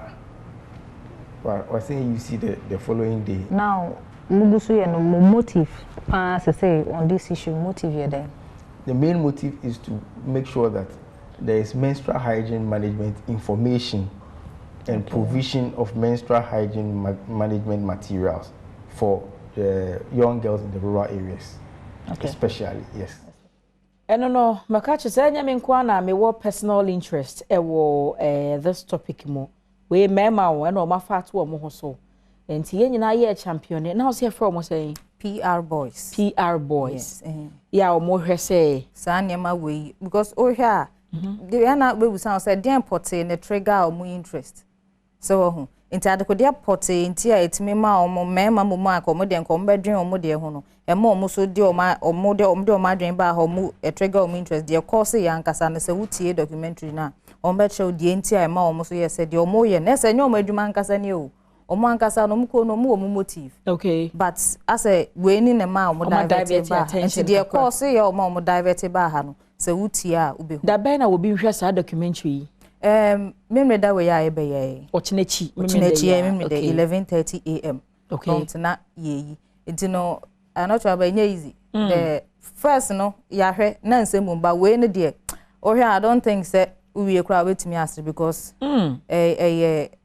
uhunu say simple but enya effect pa and won crofo so and ye ma me gomashi K2 South MP for K2 South ono so de no hudi mo no de so ono no kasa because of say ono no oye mrashe bedwani ana say ono kasa because oye oba ono so share ni experience ntini say yakọ weni ma ye beti ni nyina na de ntin so ono so aba ne so ono so so respond okay eno so no ye beti yakopon ya domo Saturday ya we chinechi 11:30 am yes na ye pad ho documentary adom ya wura mu akodididi ho nkomo no full one to we kwa de ni meka say kitua bi kwa na ya pone ho de a kire wo na the whole documentary package ni nyina no memne day ya 11:30 in fact adom newsroom for da wase Ghana man nyina da wase Ghana fo nyina da wase se afi na wunyini ba na wama na da wakoma so se obedro mpanimfo bi attention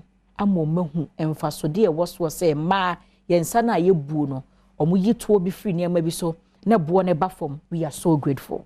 Thank you so much. Yeda sepa ebusa na se Aisha Ekuya Ibrahim no no na sa documentary yedi kan ye episode 1 am wahwe we episode 2 minim say anso ho because bi da so we chire we say ko villages me say nkurase baabi ho no ma akwa awre be ho che say serious obi kura ni ma de kro omu nimo ase anormalize say na eminu ane kan normal ntino o kan we kura onim hwe eno no na say Nyankopon ya doma memenda 11:30 ano partner say na ehwe Adom TV na de atwia mu bia no yemfa ensomo ye da ye ho aba ye ba nkomo twetwe de aka chi no ebeto aso enkomo bia na ye san edi enkomo na menkai wo se de dru bronya yedi ye 9 lessons and carols man ye fe no ye kira wo se Easter brains na se enya de se ye gya wo mu ye ntibi nya wo mu sa ma ne ye Nyankopon ye Adom a kwasi da ye be ai we are the year we are the betrayal say nebeko ebrepamidi munchemu ni nyina be ma na yenkodi nkomo we emra ansa na odifo atena se na wonim se ono no we forgiveness for akachi nti yenkona yeni nkomo opanyi machi obapa mbejoso na give us hoboko de obade na daro mo bia ho ye na mo nso Nyakopon gusi shrine pepe enede na mode maye yo maminda se na minchi atifo ne ahwefo ene anope onu se give us about center de empempi no ne nkomo aya yete di ne ensema ya kenya se sine betumi aboa magana emrantie mayewa emesrewa ahoɔden ne omapomuden betumi awie peye enti ene nso ne ye bedi nkomo e de afa ememma mmerɛ yow e wɔ mpamu ɛna afa koko ni amama ya me no ɛka sɛ ni etu atese na ayɛ kwankro onza ka me sɛ me no di nkomo de bia me ka sɛ yare no de bia yɛ tae bodin yɛ tae ka ho asɛm enti ya yɛ hu hia sɛ yɛ bɛma yɛ ni aden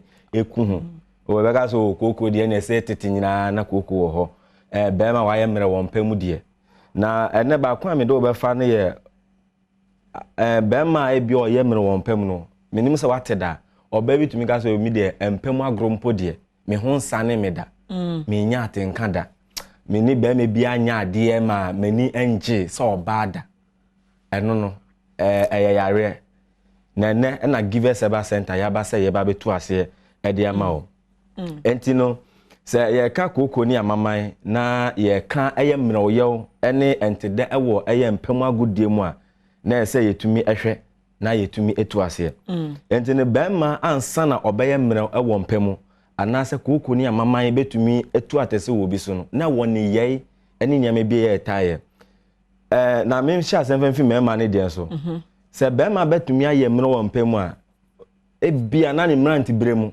anase agro bi odie bamtwo we de atiefo ne ahwefo animu a wo se bema bi wɔ ha bia ne mmeranti bremu na sebi ne ye fene masturbation otaye bi eno wo ha no no ankasa twetwetwe ne ho a eye de oha ne nsonso eden e de bre eye obema no ema obema no eye mre enti ebedu bebi ese otumi gina onan so ma umani gie ba wabusuemu umani gie eba abusuemu no na oha etumi akwakofa ba eno nti na ye give us eba center ye di hahama eni ndubina e de aye eduru e de aba si ye betu sa yare ni nyina ase etumi de ama eye tiefo ne emrantie na obi nso wo hono ma ne de no enye masturbation no omo se ohye no na bi achacha oni mrantie ne bi taiko challenge so ene mekọ ne ho no akọ ese wo person we impress into ono no mu no bi akọfrafra na no nso de oha no etumi de abebe man obema ne onipedua no na se bema no me no yo mu ahodo mienu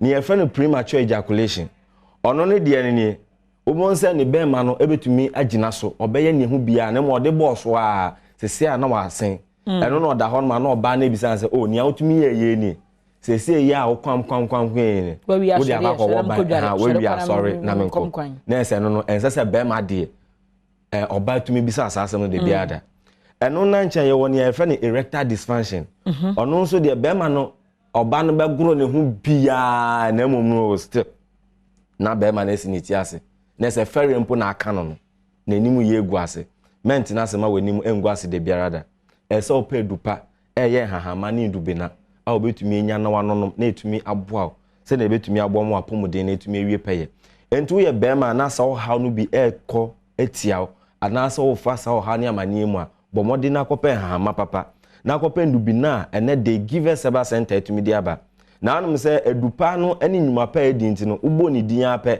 na o ma bọ no mrane ubegina so eno na ye givers p capsules ena fe givers co capsules na ni ente ya ye kan se obenum p capsules ene co capsules no dia bom ne won se ebra e bia wotumi akakotu sa na mo no sa obe ma twetwe ne ne ka aka ho ne nyina ekire no eya na koko ne amama nso no etumi de ne ho aba bagim na no no nso ne wonum ahodo bebre koko ne amama no obi a wo bebi a ne de wo obi de wo ho a ewo ne minimu eno na obo ho no obo so obekwam saa ne ote we de bia asa bibia aka ne minimu asa bibi hye ni na okwam saa eno no e kire wo se koko ne amama ne bi no ewo widie no obi nso de na nche no wo se ene se ye ti he ya ne opepe obebobo anu se si ya pen top ne hu amane na de bia no di nuna so na so wo da na so wo tonko na se no so yare ento badwin se bia ye wo de no dako ni abaka kofa na wo ear drum no de akakọ wo se kpo na fe da akakọfa ha etumi di abro ense te otumi tu ase obi nso de wo ha nani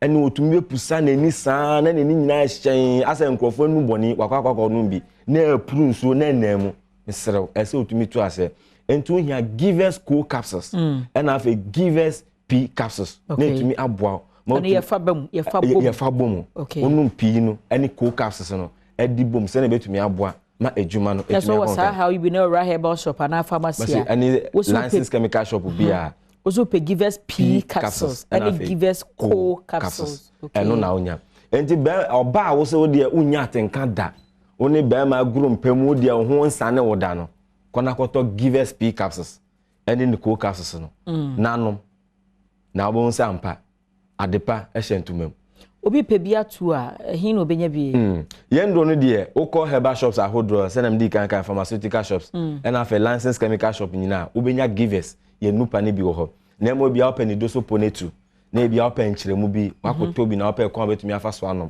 ana abro no mantemu ne mpeso awo so opesa otumi nya bi eto a Mr. Givers Herbal Center wo mo hwe yen wo kasamfoni ni so no gide say yen na mese no ho na mo ma membo 0543 22 24 70 0543 22 24 70 and have a 0501 55 68 28 and no obetumi e frɛ na fe no wedi nkomo na bebia obetumi nya bi etu aton no minimi se ye de usisi yade ne koku asem ne to nkyɛn a Ghana ye ha ba ko pa ne ade ba ko adi ntintima ha kora yewe enye ni na eden na na esi espire nka bon sentontom se cross we ni wo mu bo se ba bia ho ye sum kakra bia ne ntontom agye ho aboso enu nti mu ntontom aduro bi ntontom aduro ho enu na Ghana fa nkasa ama na hotedin givers antontom da ho givers antontom na anu se Easter yi mu se na nka odi adum mudwumedie bi betwa mu no etie bia no bia kopepo no so bi nia wan kopepo no so no se nia wan kopepo no so no e de okọ convention nia wan convention so no pap ni joint bia won empatem ho no okọkọ gi ne ni ho den antontom yo eno de mentwa mu difo bi nhyɛ nkom ma osofo bia na se so man frefo bi meka wosum asem nkyerɛw enti ntontom wi bia Easter mu enti na se otumi tu ase na akọpẹ givers herbal mixture Givers herbal mixture a Ghana for nangasa ma na hotedi Givers antontom da ho na motumi anom na no ahohoro ni pedua on say entontom no ba enya say ba ye preko na no na ubehu sa achew obi di ho a utie ya enefo anson achi no na de ensunsanso bi ebeda di se o ene ewabo ebe sha asen ketenketen ebo no bankum nifa na afa de didi so ebedu obi na moja enemu eba obi nso de ho a obo nse ho aduane ne kon dopa o de besi ne ma na ebon no na enum ato aduane ndo ne kon je se bibia ye ne twenye obi ho a de suomu anase onwunu ya adwo no na afa de awotie si ne so obe popose o de aduane si ne so kura de aduane be bin give us herbal mixture. Number ni bi 0543 22 24 70 and after 0501 556828. Give us your home address. And we here obi benya biato. And you know I know they all herbal shops, okay, pharmaceutical shops, and after licensed chemical shop. Na me ne ayamu microphone bi din kono so edupa na eton no mo. Okom sa hodo bi a obenya give us no bi ewo hono mo. Okay. Yeda sepa se woni edi nkobabusia na se odifo do no wo free ye give us for maka che na dupa wodwa so no wode ama wona yeni nkomo we ansa na mako. Think media experts wo mo any Adom TV yaka ye ho abomu no se Adom de ye de brewa na ye papa. Na ye kai wo se last year de no na a journey to the cross. Idru Easter see adwuma de ye ma se de bronya ye 9 lessons no. Na this year de no your friend say the betrayal. Eti hwan e betray ne yonko. Anye be Dr. Like ya na se Van Veka ye Ghana Jesus na se Salinko. Me pa to wanko hwe bia unya emunti ase. Na adano de enya agro Nyankopon ya Adom akwase de ye National Theatre. Enya agro kra na de wo mu ne se ye dika ye free screening na no pananti unya o ticket na no wa qualify.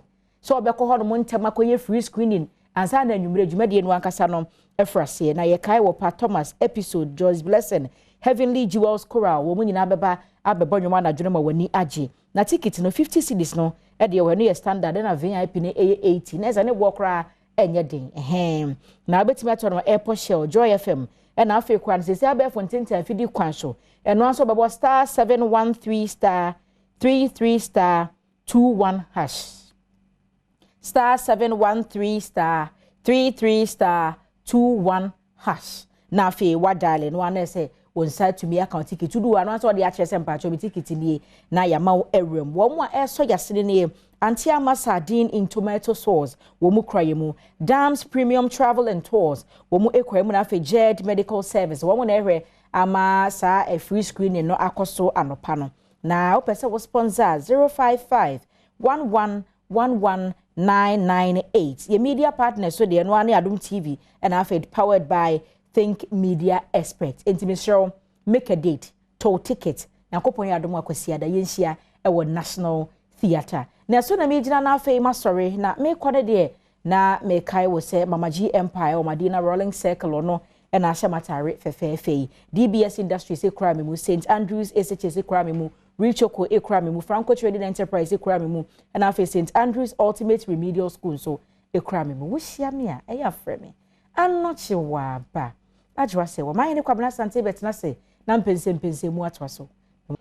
Well, yasa ba heda mu nyina amase ye toa ye nkomo no so e wa na se migidi so so ekrado se also o hwe na wati na afi o so afemu e adwene ma men ka o se ye du bra ne penfo bedi nkomo akwanye bema na was watimi ajebre na was watimi afra kire wadwene na me adma 16th of this very month National Theatre Marefi the Passion Night dia ye be catch this time we ye be kasa for betrayal in the form of a year you just love it in yanom Dr. Like in Van Veka Mone Salinko mu you know ba abedi se dwumayi ama bibia kokama e dia ma ona choose mamenka say Adom to phobia say Pa Thomas episode and of a Joy's Blessing so be wase edin komo kama ama bibia TV akokama edi amount share so and make a date on the 16th of April National Theatre 5 p.m. ticket no to the tieni watono 1 to 4 p.m. no yema free health screening and sound what me room wapom do sem mananya sim here kese pa emfama 50 cedis and 80 cedis standard 50 VIP 80 cedis eti shenen so na timi be kan ho na nyina yenkoshia. Whilst we having fun, we'll be networking as well, and we'll be also enjoying and learning a lot of things. Now, memfa winsu intwem quickly emfa mau asori ma mo true faith. Mr. Monta Mosuna Munti, teacher mo amosunyane no. Mo sofo panyin ni nuanom Festus mo. One mami ana eda for me. Nti nyame adma enne ya wo day 13th of April. Ewo ko twinrase hona 1 week observation no and a celebration no ekosoma. The late Asnet Beatrice Ampedu Chiriwa don't know friend Auntie B.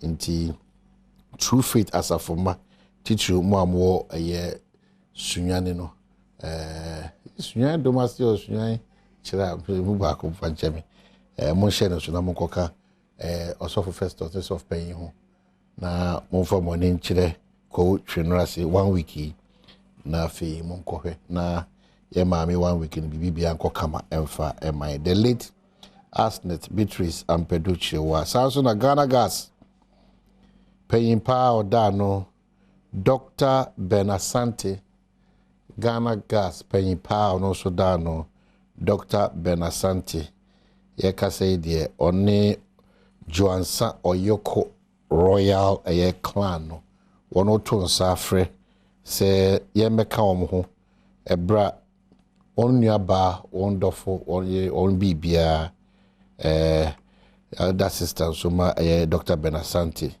enuaba Mama Dora Efa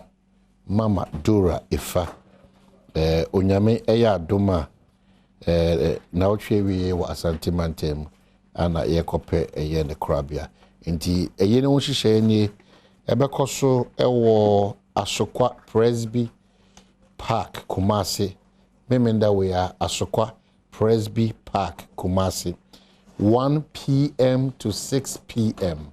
1 p.m. to 6 p.m.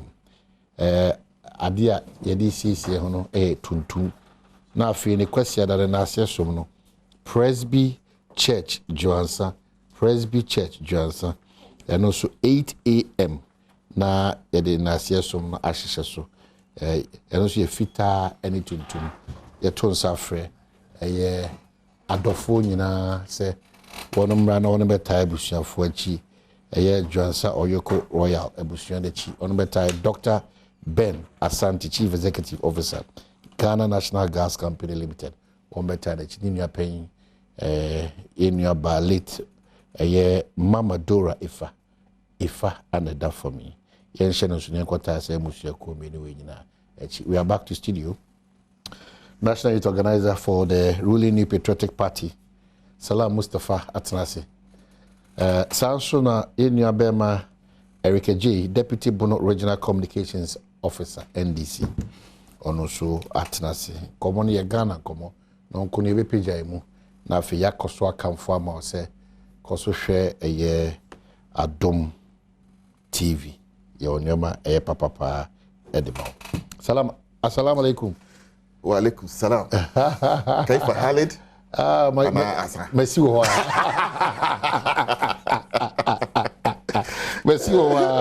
So how many days more? 10 or 9 days more?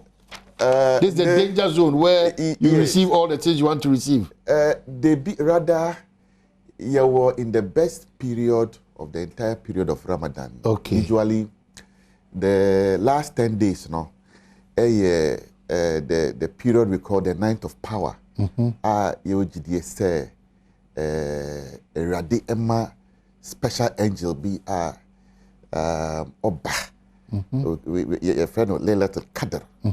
And he comes, to take, supplications, dua, any bibia, and instantaneously, near Obisa Eradibia at that time. So at that time. So it's usually a very special period. And we usually say prayers. Your friend Taraweeh, from late in the night to quite early in the morning. Just that's an exercise. Yes, just ensure say it's me, any eradication at that point. So the last 10 days is usually the best period of Ramadan. Oh, wow. But prophet catch and say, "Ontimi nka dapotia." Angel naba. So, 10 days within the last 10 you days. have to be very serious. So but you have when to you be say 10 days, you know, within the 10 days will be more vigilance, more effort, more prayer. more prayers. Just a time that say we share we soon Kenya. Kenya wow. soon na uma paibo munya den. Ne you know nya ope free eradin chebia time na say we bomb papa. If you are lucky and that day obebano you are awake and we bomb paya then on your bishra. I see. All right, so to all Muslims, wishing you well. And the last time they say in the Oba Jim, yes, you are none of mother. You have bomb paya ni bisa for such a blessing to this country. Erica Kwaba. Major Suminia. Napomo. Oh, Nyamiadum, baby Iboko. Now also want to say. Oh, Nyamiadum, baby Iboko. Baby Namiko. Nyamiadum. When people want to say. Oh, I am Kanaway. Oh, I see. Oh, yeah, Jumo, am I? Yeah. Oh, Honum, no. Yeah. My name call, I think, almost 3 weeks ago. Nah, my name in the car crowd, no never family of you, and I call it now your program, your constituency. Now, you call our me, you my as at now, second year, Muno, we have no connected year. I can't cram away 5 chip compounds. With the support of the government. With the common fund, ne other funds kakran na winya no akakakra ne we maako enum ukokro ba akwan frɛ no kokwa ɛhɔ nso osidwa we chip compounds okay enum no why we didn't you know na meka nipa ba ako ne podre na yɛ de ma no akakakra ne we enum ne nyina ɛna kro ba akwan nso teachers bungalow 4 bedrooms ɛno nso akakakra no yes kana we sɛ ye mu bi mu baby ye free ba no kakra bi ye de be ma ye no so yes it is also the little I no anya within 2 to 3 years na de ode aye na aban crash penny oti oyi nim de ode ne chank ne ya mensin crash no oh me am chia no solo madam for no German of very minimum de oyo oh yeah o ka se onim de oyo asete yeah friend no me de na ma be ma bizanse den no your friend say Solomon the account na menkai oh German of na ye tie akonwa so ye sampa kwan enkofu etu ya yampia sa ye sorry ye hwe ene nsu to sampa kwan ye oh say ye ntimi enwi eno moto ye ho sa obi wa sampa obetimi afrese na sampa krom tisen contractor currency obi the team one team I see but me chairman salam na the kind of mention in cry 10 or 10 days 9 days say aka sana na 7 or 8 abofo betimi aba befa do mum no mama musu ni mobile ho nte momfa no kredi nya adwuma mama ni nimonim say alaji bawo mi oya committee no bi pa oh okay na me hwe ne wokwa because na me dwen wo pa so ye bia na wonka ho enti kakra aka idie oh you Muslim why do you ask this question o say bebre na say what say o ma obetimi ayi but eto da suni ban bi obede na di ne kire say wo kura wa anye bi anke nti na meka say na aka ne de yesrem so obofo onim de obeba de a na no pa say mani na reflect with discussion na ye be you know I see and the question post for invite you yeah I know omahini the question police command am invitation say member Badwam in investigating an alleged breach of the military act. Se mache atadebia and se mache camouflage. Soldier fatadi na post. Almost soldier fatadi. The invitation me bring me sometime last week, but because of family emergency binti me am call wa police command and omode bring me inti onra and police command and friend me say omo Accra inti omo edwumedie bi our national CID headquarters so say I should avail myself. I'm so I will avail myself because I didn't know already now my indication say I will honor the invitation into I would be present near person bia na ya into area we Meko Police CID National Headquarters ho na many opinion for na share na near I am a stray assembly nyina mu no say mati say from my background information say NDC for no be and I petition say yem friend me so because NDC executives be share camouflage ewo Kumasi abra president former president John Dramani Mahama the campaign ewo Ashanti region inti omope perepeye inti yem friend me so but near Mr. ewo assembly nyina mu ni say o hwe atade abehye no who say the embossment of atade label no ewo so a true religion I'm sure true religion there is designer shirt designer BFN true religion a true religion and designer on the left breast side of the pocket and Osha said yes ya pamatade any bibia say any military atade that because we ask say soldier for atade and bibi and even but colors that is not for you to describe. I know the police no. It is not for you to describe. My Juma within a very secured environment. Inti mini soldier for any police for Ayujuma pa. But I'm still saying that it doesn't change the invitation. It doesn't. And don't think that the NDC, if that is the case, say Omoto Nsafro, even based on what the NDC suspects that it is a look-alike police uniform. Once you know, according to what you are saying, once you know it's a designer wear, maybe they will tell us that any designer wear that is close to that of a military uniform, me and Shebima. We have to comply. But you don't have to say that because NDC for Pepe. The truth is that Obi Bia Obesha Debia Mrano Susu say but me on Facebook and that's the demeanor. But do you have a problem with that? Post. If you have not at all, not at all. Anything my honor invitation. So if you want to call for equity there, you have to come with clean hands. And many problem be police for more your major. Into me corner almost me for that me corner me pure cotton atade. O share the way. Me call Upper West. Into not me in your rounds. Yes, me in my rounds. And then me share. Okay. So police command honor. I think omonya intel from Niamatino from headquarters. Say Omo invited me. Yes. That I was in the region and me share a camouflage into Omo Femina in Kobo. And also no problem. I mean I don't have anything to hide and meaning say na enye military accoutrement and I'm share into Medebeko na mini police for no asinkonya then ABCBR also I'm sure I would update the public. But me, I say, I think the police and the military, they should tell us whether Obia intimidation Atadebia close to them. Leave that for the police.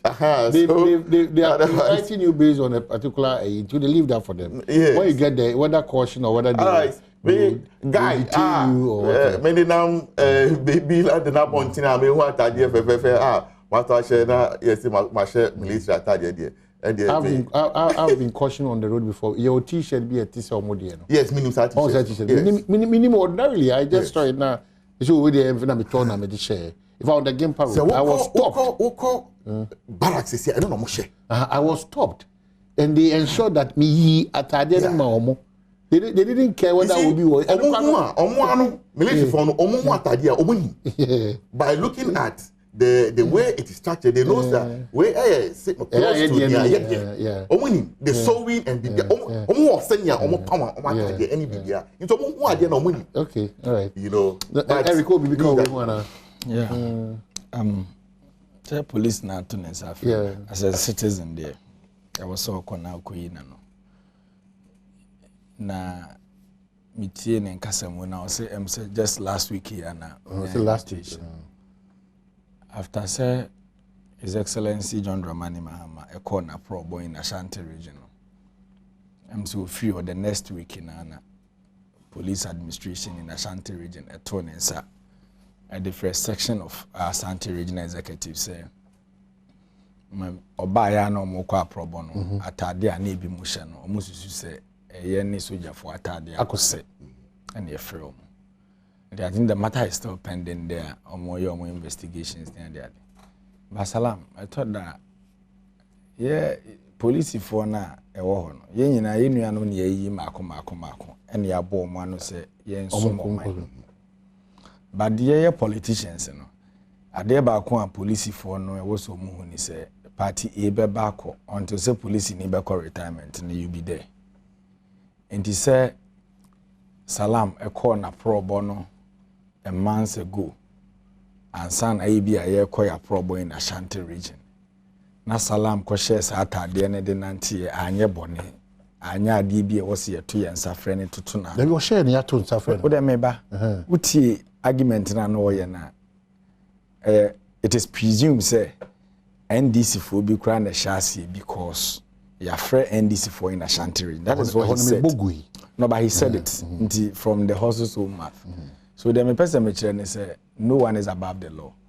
If indeed police say or a neutral body for the country, na obi ya de no say han or the shape on the and what's the NDC for crown a Badwam Timbeka say na Salam should be. Okay. Because there's a clear you can say case study. Okay, say your brand no was swam ya okoke can say be na police for issue communicate a national organizer ne deputy general secretary mu na kokuma se ne kofa ne de ne command police ye man dem ye call court and so mu twa ne remind kakra okay so the matter is pending in court at the same time ye will be a no ye former formina constituency chairman in Ashanti region no can dangerous things than the boy ne keka na Mary keje na me petition police yadi be seen no reply on that petition. Yes, no reply. Until the omoye no, it is as if say, and the quaning can die to because a quanetin, and that is very bad. Oh yes, Anna, damper a movie because a internet is a cosmetic job no way. Baby any power per fans, say some politicians. Apply the laws equally. Until you say ya kwa kopa NDC for Bu Ashanti region, a bimu because you say you Salam so shebi. Oh yeah, sir. But you man peri in so Salam, you have to go. Whether so being a report, when you been a report, you can now you and that is all because they said they all can designer when we are share. That is it. So they should educate us. And those are the things they don't do it. I don't remember. And now to me, got two police for no the uniform to be about some baby near the other. Your mom them son was somewhere. No, you see, they are also doing a lot of things are public. No, I'm not fear be an woman. Aja kane na me wo me krum suma say yete say soldier kai betwam akoboda no so ha. Enkwala ni na ni edwane because it's soldier for. Meboa. But the mode of recruitment currently no, who soldier ni announce it. Utimi hie obi ni tuo ne so chen no, na esen no. Na ye ni say. It's about time that we just sit up as a country. Near a partisan interest. That is what is killing us. I think information kakra. Time I make call apropos in the Upper West. I think it was few days after Kumasi John incident. Okay. Yes. So it is not the case. After say yes, and also say you be on that tangent now. Me who minia. Madam for Sam George. Oshe. Who need now? We say where they as a soldier nipa. And no free afa come. Baby. Me I don't fancy sir in your man say me petition against we any because we're being kochi we. Me Pablo. When youth organizer. Oshe poster or the year campaign. Now Oshe as a camo maybe. But in yes, yanko say yanko petition say Pablo Suso mon friend. It will be an exercise in absurdity. Whoa, it will be an exercise in absurdity and senior Canada no and yebeko ho. na ya ni penyefo na kosi nkonya Alright. na my explanation almost say enye military camp na we dey your coordinator dey be guy matter amashe, you know, and it has nothing to do with okay, so Eric, why is our former president coming back to explain the all die be die? Why? Mine, maybe His Excellency will be a Mechan, Minister of Eastern Regional or Bonapro. Na area, and it is more feedy any other stations. I can't say Miss Minion and a B.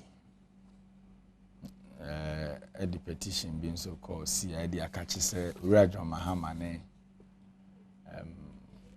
Resi dunketia and so can sim be a susu say a summer and also bit me do ye neaba and untino a who being as a police for be from so at 2 man. It's media mesha and no ye a some porting tia na asem na or more can or sing a can be because I know say His Excellency are very active on social media. I ban near my course. If you didn't so I'm very much updated. Salamunya the petition okay. Oh, petition eko. Eko pa ye try say police for. You see anything for the active. The third petition now on the coroner a very useless petition.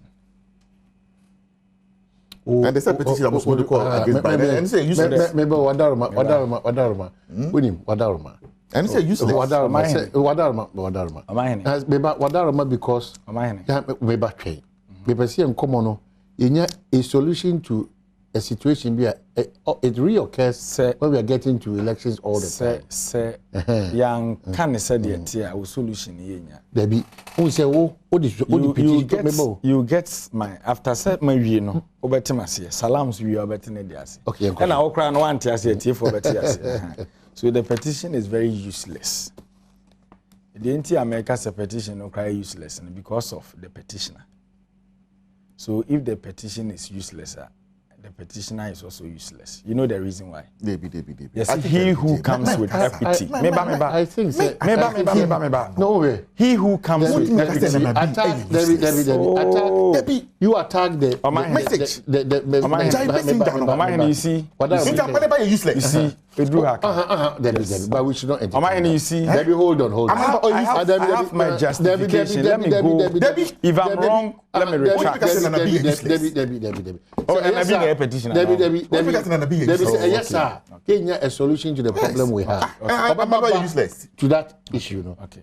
Then you tie all of us our hands. There's a petition before the Ghana Police Service. Yes. And I make the petition is incompetent and the right we have so many ways that we have to kill it. Yes. But to me, that's a useless petition. The petition is very useless. No, me say. I don't know one person you be doing common. That is the topic. No, but obi in churo krata emrewu erikeji emoniti boman kan chese. Krata na wacho nyina same. Based on my assessment, no krata no useless. Me place value on it. The person cannot be you useless. Get why I'm saying the said you have a better way of expressing. You see, me can go to one maximum of equity. Minim nipa no churo petition. Yena na bi national organizer. And I'm saying he who comes with equity must comes with what? Clean hands. The clean hands coming. So the petition is useless as the petitioner because we are journalists from multimedia fraternity, right? Once again, maybe senior. Respectfully,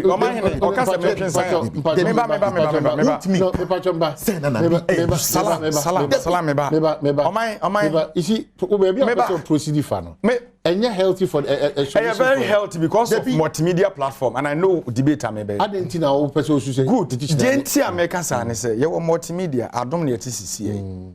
E to dana obi eni bedwemu a. Sorry, ekusi senya. Me nua kwabna asante na tinem. Yeah.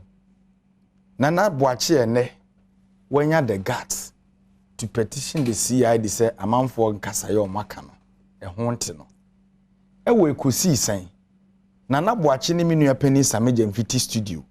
O assorte ne physical to ne saboniti. No ne. One videos ni bi.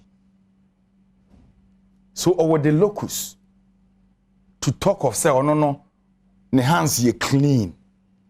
He who calling for equity no or no clean hands are. or the petition echo police CID say yem fro be interrogating no. Meanwhile you assaulted somebody at your offense. Should I get you the video na monko omombo ni sisi ya? No, meba.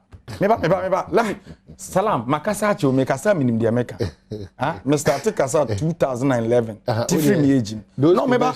No, I'll say good. Meba, and I'm say. And I'm meba. Na say me no be anya kalawa. So let me talk. You talk. Kasa crowd. Yes. And then I make so he should allow me to talk. You get my analysis well. Okay, so me too. And I'm say he who comes with equity. Calls for equity, no, comes with the clean hands. But when you assaulted someone with the same multimedia platform, metesone. Assault. Is it criminal offense? And I say just evil. And you are telling me say was saying Kasami petition. Is Nana Boache not a lawyer? Am I in your best studio debate tension bania there? The one say matum insada. You jina ma yempia bonten no obi ntu nsamo obi sisi there.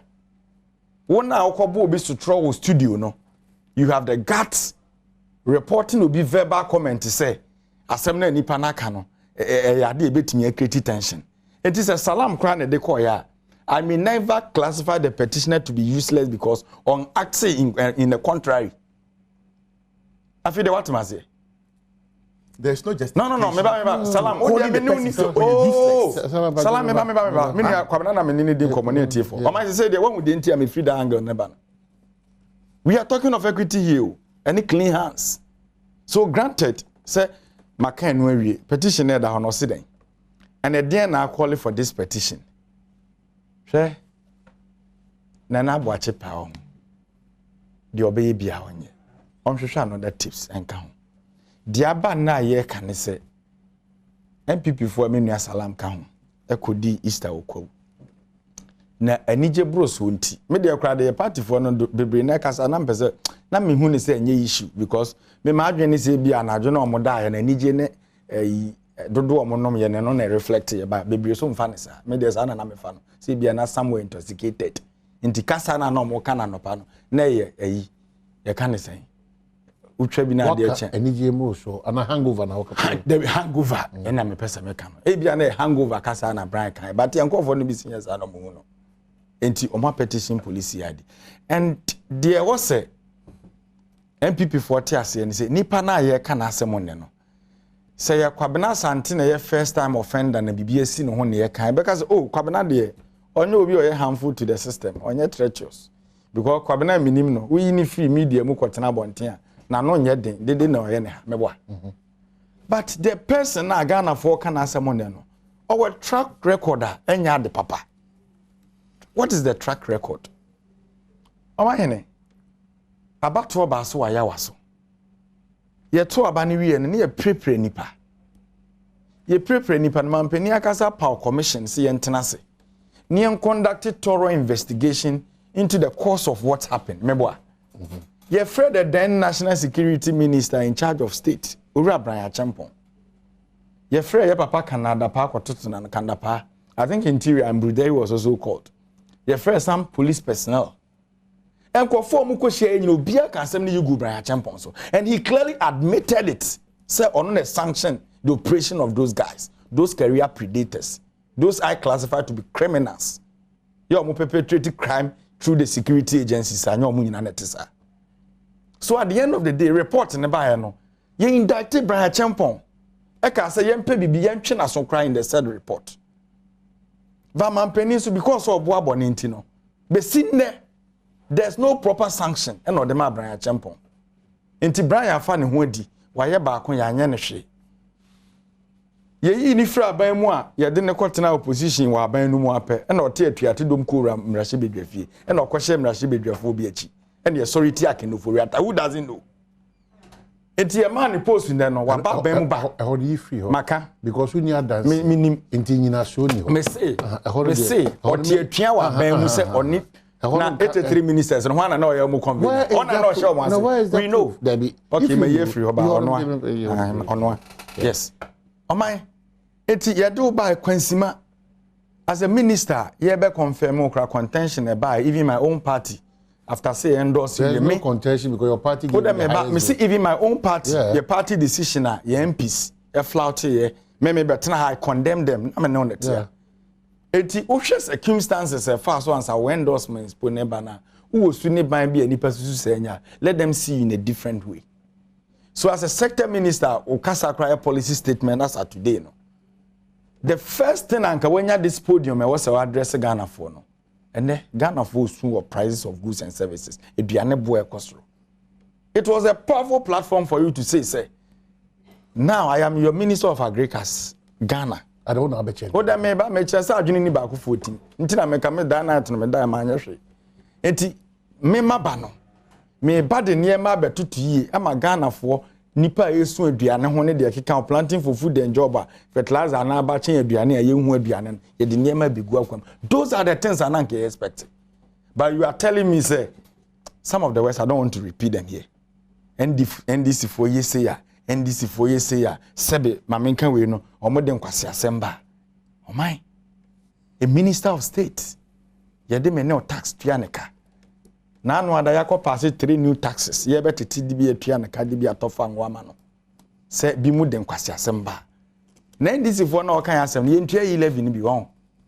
Taxes ahodo na ye tua na omudi develop your man. We are not Ghanaians, right? The comment here wrong.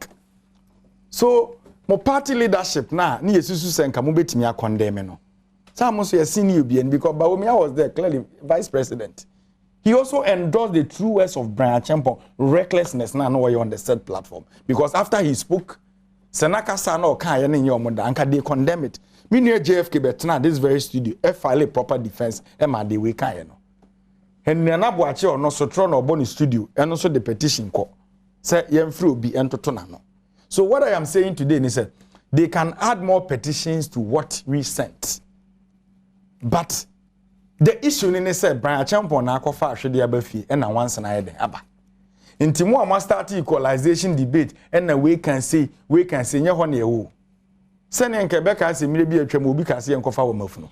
But are you not worried say you be call elections na sa nyoma we na ACCCC? Are you worried? Are you not worried? I am worried.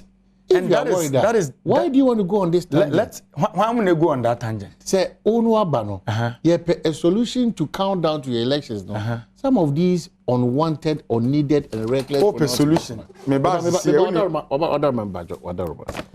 we want a solution, we need to just get what to actually say, then we get a solution. Bibusa say, we are worried. Say, you have a tuaba. Na encourage and then see what you say and then see what we say how do we get away from some of these things? It could be one of the reasons.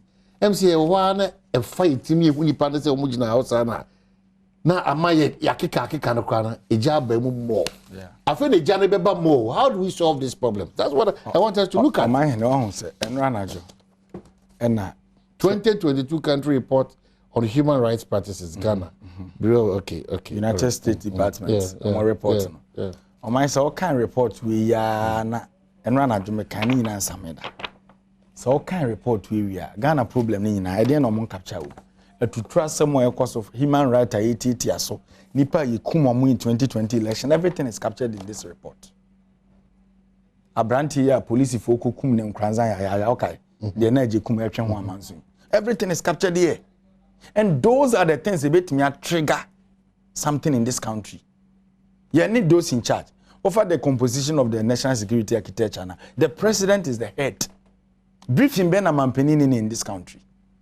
So the president is not aware, say, your quarter last election now, it will come for more you and your section of Ghanaians are or more still in pains. Is he not aware? Has he commented about it? Am I any? And you think where we are going, you know, you're any usual, and I political election, you know, I'm sure you can say, yeah, and I'm saying, why not go for we have an eye? Can we say, Wadarma, I did a mem pay and a pemu in a person. And me and Koya Nimuda. I remember the definitions the likes of Honorable Sohini and the Sam Jata George gave to a clear language that was not conducive for Ghana. That came from our former president. They gave a lot of definitions to those things. And what can I say? it will be enthusiasm be what a bam yet meeting not with any intent. Only President John Dramani man because maybe I will die be die come father say our car say be now babe. No. Yeah. But how do we limit those utterances? Because you cheat for the Eric. The crap part is you cheat for what yeah be kawai. Almost so say che the cop. Oh, that is how it is. Yeah. So how do we limit those pressures? They are calling for this debate in Brian Champon. It is a open say utu adenasia. The cause of it, you condemn it. By our journalists in this country, I'm not saying you, me Moby. No, you not cross. Yes, there was some journalists in this country. Yeah. Oh, me Moby. So there, me oya meka. My kakra me free waka. Ananopa, na me hwe ba ko YouTube. Ono no minim so okoye linguistics no ye ne de ne wo Iraq, ne Afghanistan there. And ono no afa Brian sem no. Journalists for here, they want to board so the MPP for journalists yeah. Omo das to host to show, omo ye board members for abemu no. And ono no kire kasa no kind of boni bi ani. When you asma me ka kire me ho. Say politicians, your reckless statements na you make no. Ejibuma, you nim sofo, so nim za. You nim journalists. You nim asoreba. And yeah, you be brepa yeah popular. Because kwabna santu fa baby ntimi fa ho sie. They know you. Salam fa baby obi anim so a national youth organizer, obi anim no. Eric Eje me he na mefa. Huh? So thought that some statements, you know, ye na asem si a ye na ye bebre no ye na was anke adwene won se that is it because na me no ka say me tikruma e bia majapade nyina ne mobile phone ne bia me da but there's a perception say aside politics no Brian Champon is a business person, right?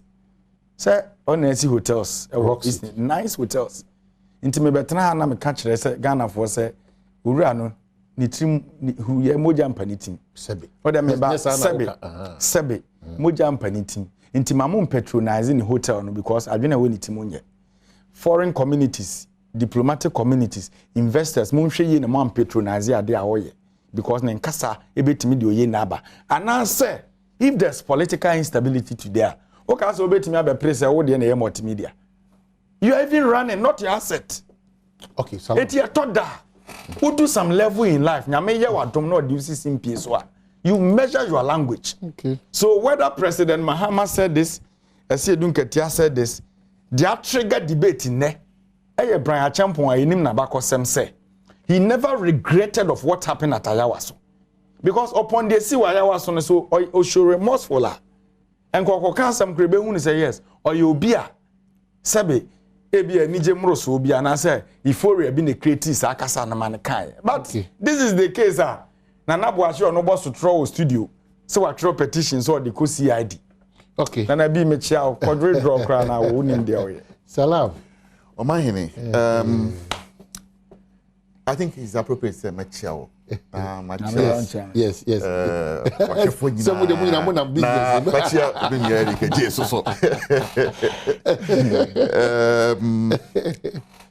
Se ma penyi dada John Dramani Mahama.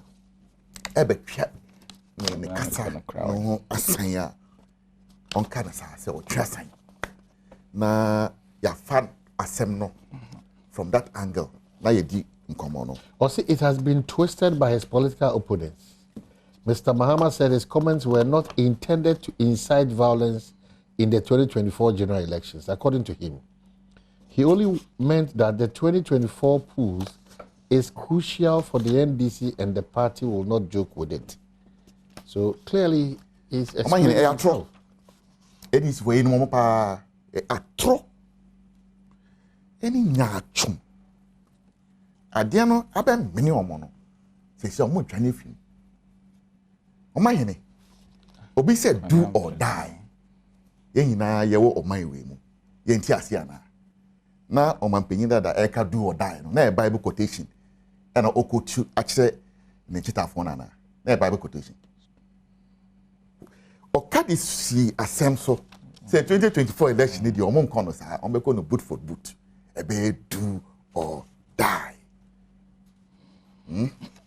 na honorable Brian Champon eyi wano a na say amuma dwane e di a useless petition e di headquarters of CID say yemfrɛ honorable Brian Champon embisa na asem debi ye pere yo John Dramani Mahama must also come and explain. Kasa fi kasa kwa NDC for or my specialize in time bia or threaten obia. The peace of this country has to be threatened because NDC has to win election. No. Nobody will sit down for that to continue to happen. And if Papa Konkwa Nakasa or MPP more, honorable by the champion, and NDC for Esu, Mama, ye, Omutiko Pai. What did Brian say? It's so wrong and offensive. Or say, Omana ye imagine say, because of the global economic crisis,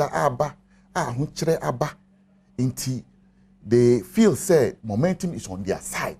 They would win the next election, and they better think, because the NPP is getting grasp of the economic situation in this country. Into a shame crying, say we'll go ahead to win the next election, and never win election. No, we'll do it. The same thing. I see a chairman on the day he was inducted into office at the Accra Sports Stadium. Into Modi Amoka, it's okay. Bobby Kambia and the Momon Jintu. You see, Omayene, and this is for Mintomasepa, Minia Erika Janum. They have never seen conflict. They have never seen bloodshed. It is Omoka, Tres na Omoka no kwa. Look, as a young person growing up in the north, I saw the Konkumba conflict. Many and I po nipa ekumno. Buo pa e di sini patiso. Oppressor. For many parts of my formative years, now in fear kwine.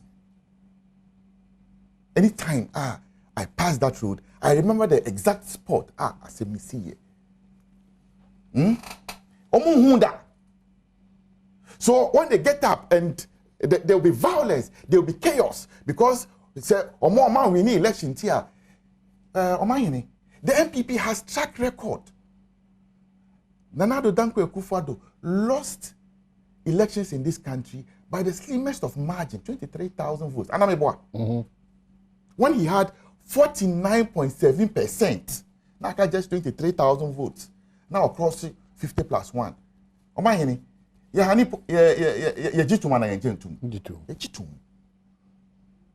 when our supporters in 2012 say and they gathered at Obra Sport because we felt that NDC rigged 2012 elections. Nana Addo Dankwa Akufo-Addo, Esma, your former chairman, Nyamefane Krampensie, Jacob Bichebilamte, say, Monko disperse one. Namoma say ye court, they are sending no equidine court. And that was what happened. I'm sure okay. And no NMA MPP supporters, a fee or brass sport, eco fee, and I had yes, equidine court. At the end of the day, the 2016 election was one of the most cleanest because of the reforms that ye push here. And the party are a you don't come and threaten us. I want answer. You find a way to present your case like the MPP has always done. But don't come and tell us time here say more the amount we need election now, more be shegu, we be say ye be she. Omo national organizer Joseph Yami say on ye who say 2024 election war. Okay, wait a minute. Oh, it's on Ghana web. Yesterday, Ndra, one of my sister station. Are you sure? Yes, I listened to him yesterday myself on I think City, yes. Oh, so you have the video on City Prince and it's war. Yes, it's there. It's on Ghana web, but he has not disclaimed. Salam, are you sure that's what the man said? Make me yachra. He said it. I know what he normally says. It's not going to be an easy battle. Maybe, but a it war. Is quoted. Yes, I see the 2024 election as war. And me present yes sure say. And me say Ndra me tie no.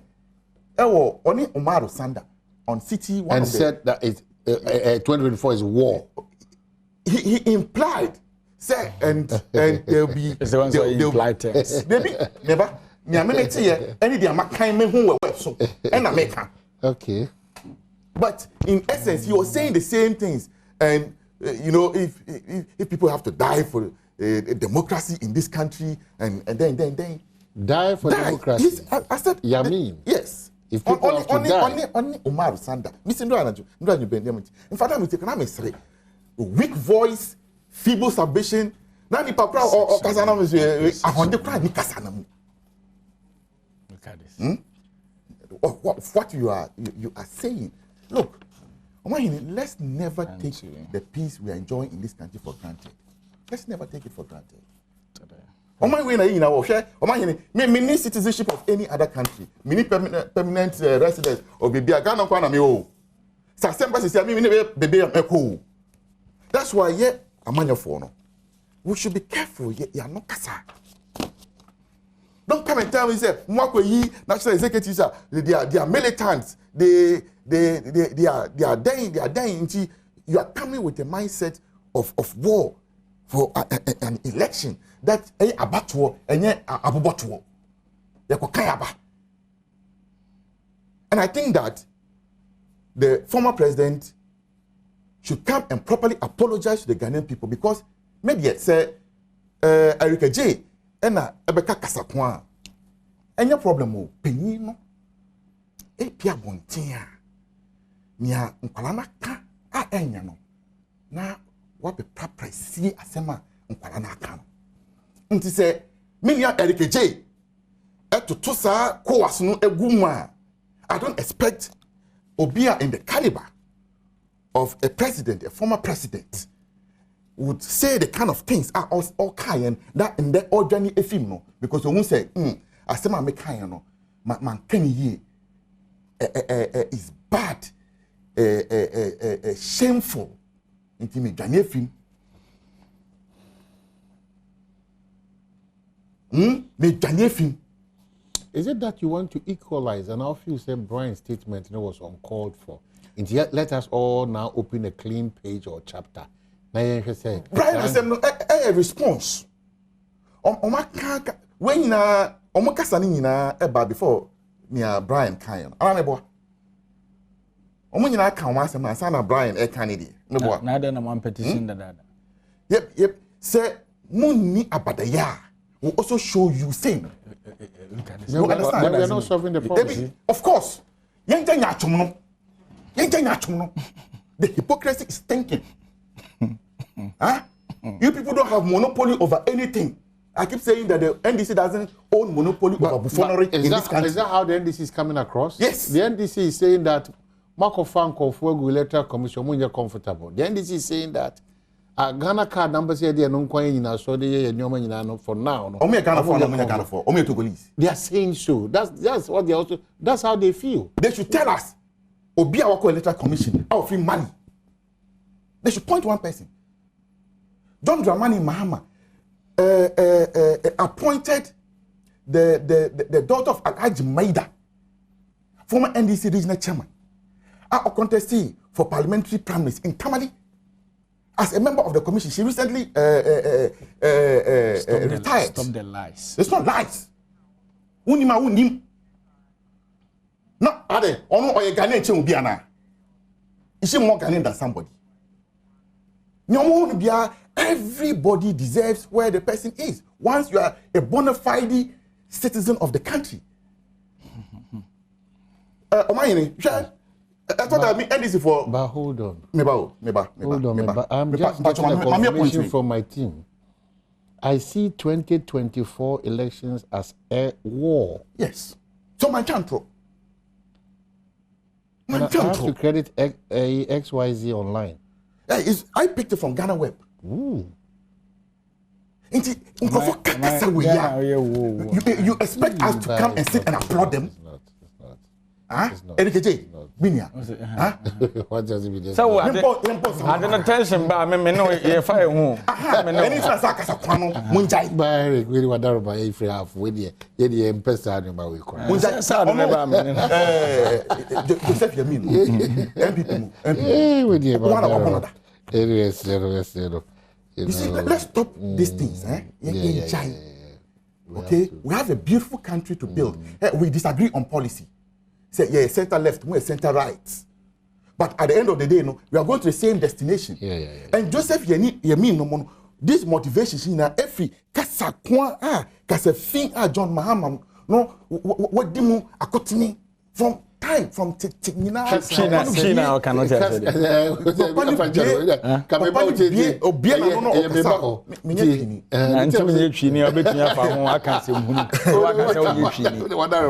I know say Facharo,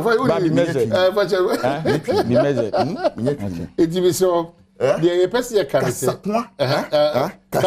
Eric, Casakwana, the one who go Gawash, 7 minutes, I can hear.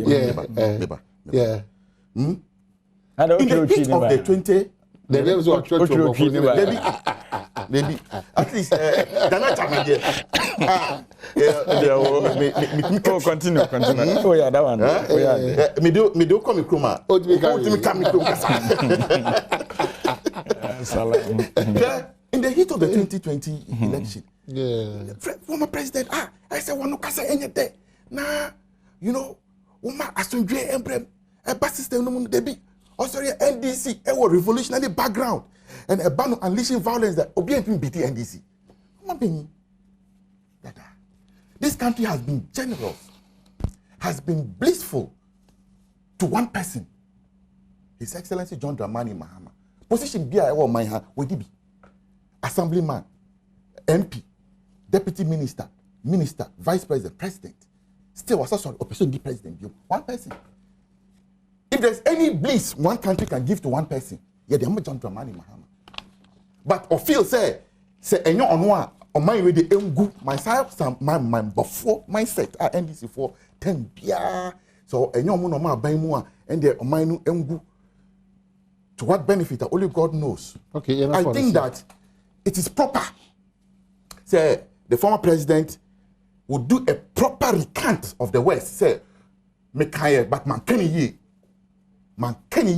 If you remember, I'm sure okay because me Judy pa. His Excellency Nana Addo Dankwa Akufo-Addo. He came and apologized for the all die be die. Yeah, that was on Bole's show, right? Yes. In 2013. So, it's a mark of every good leader.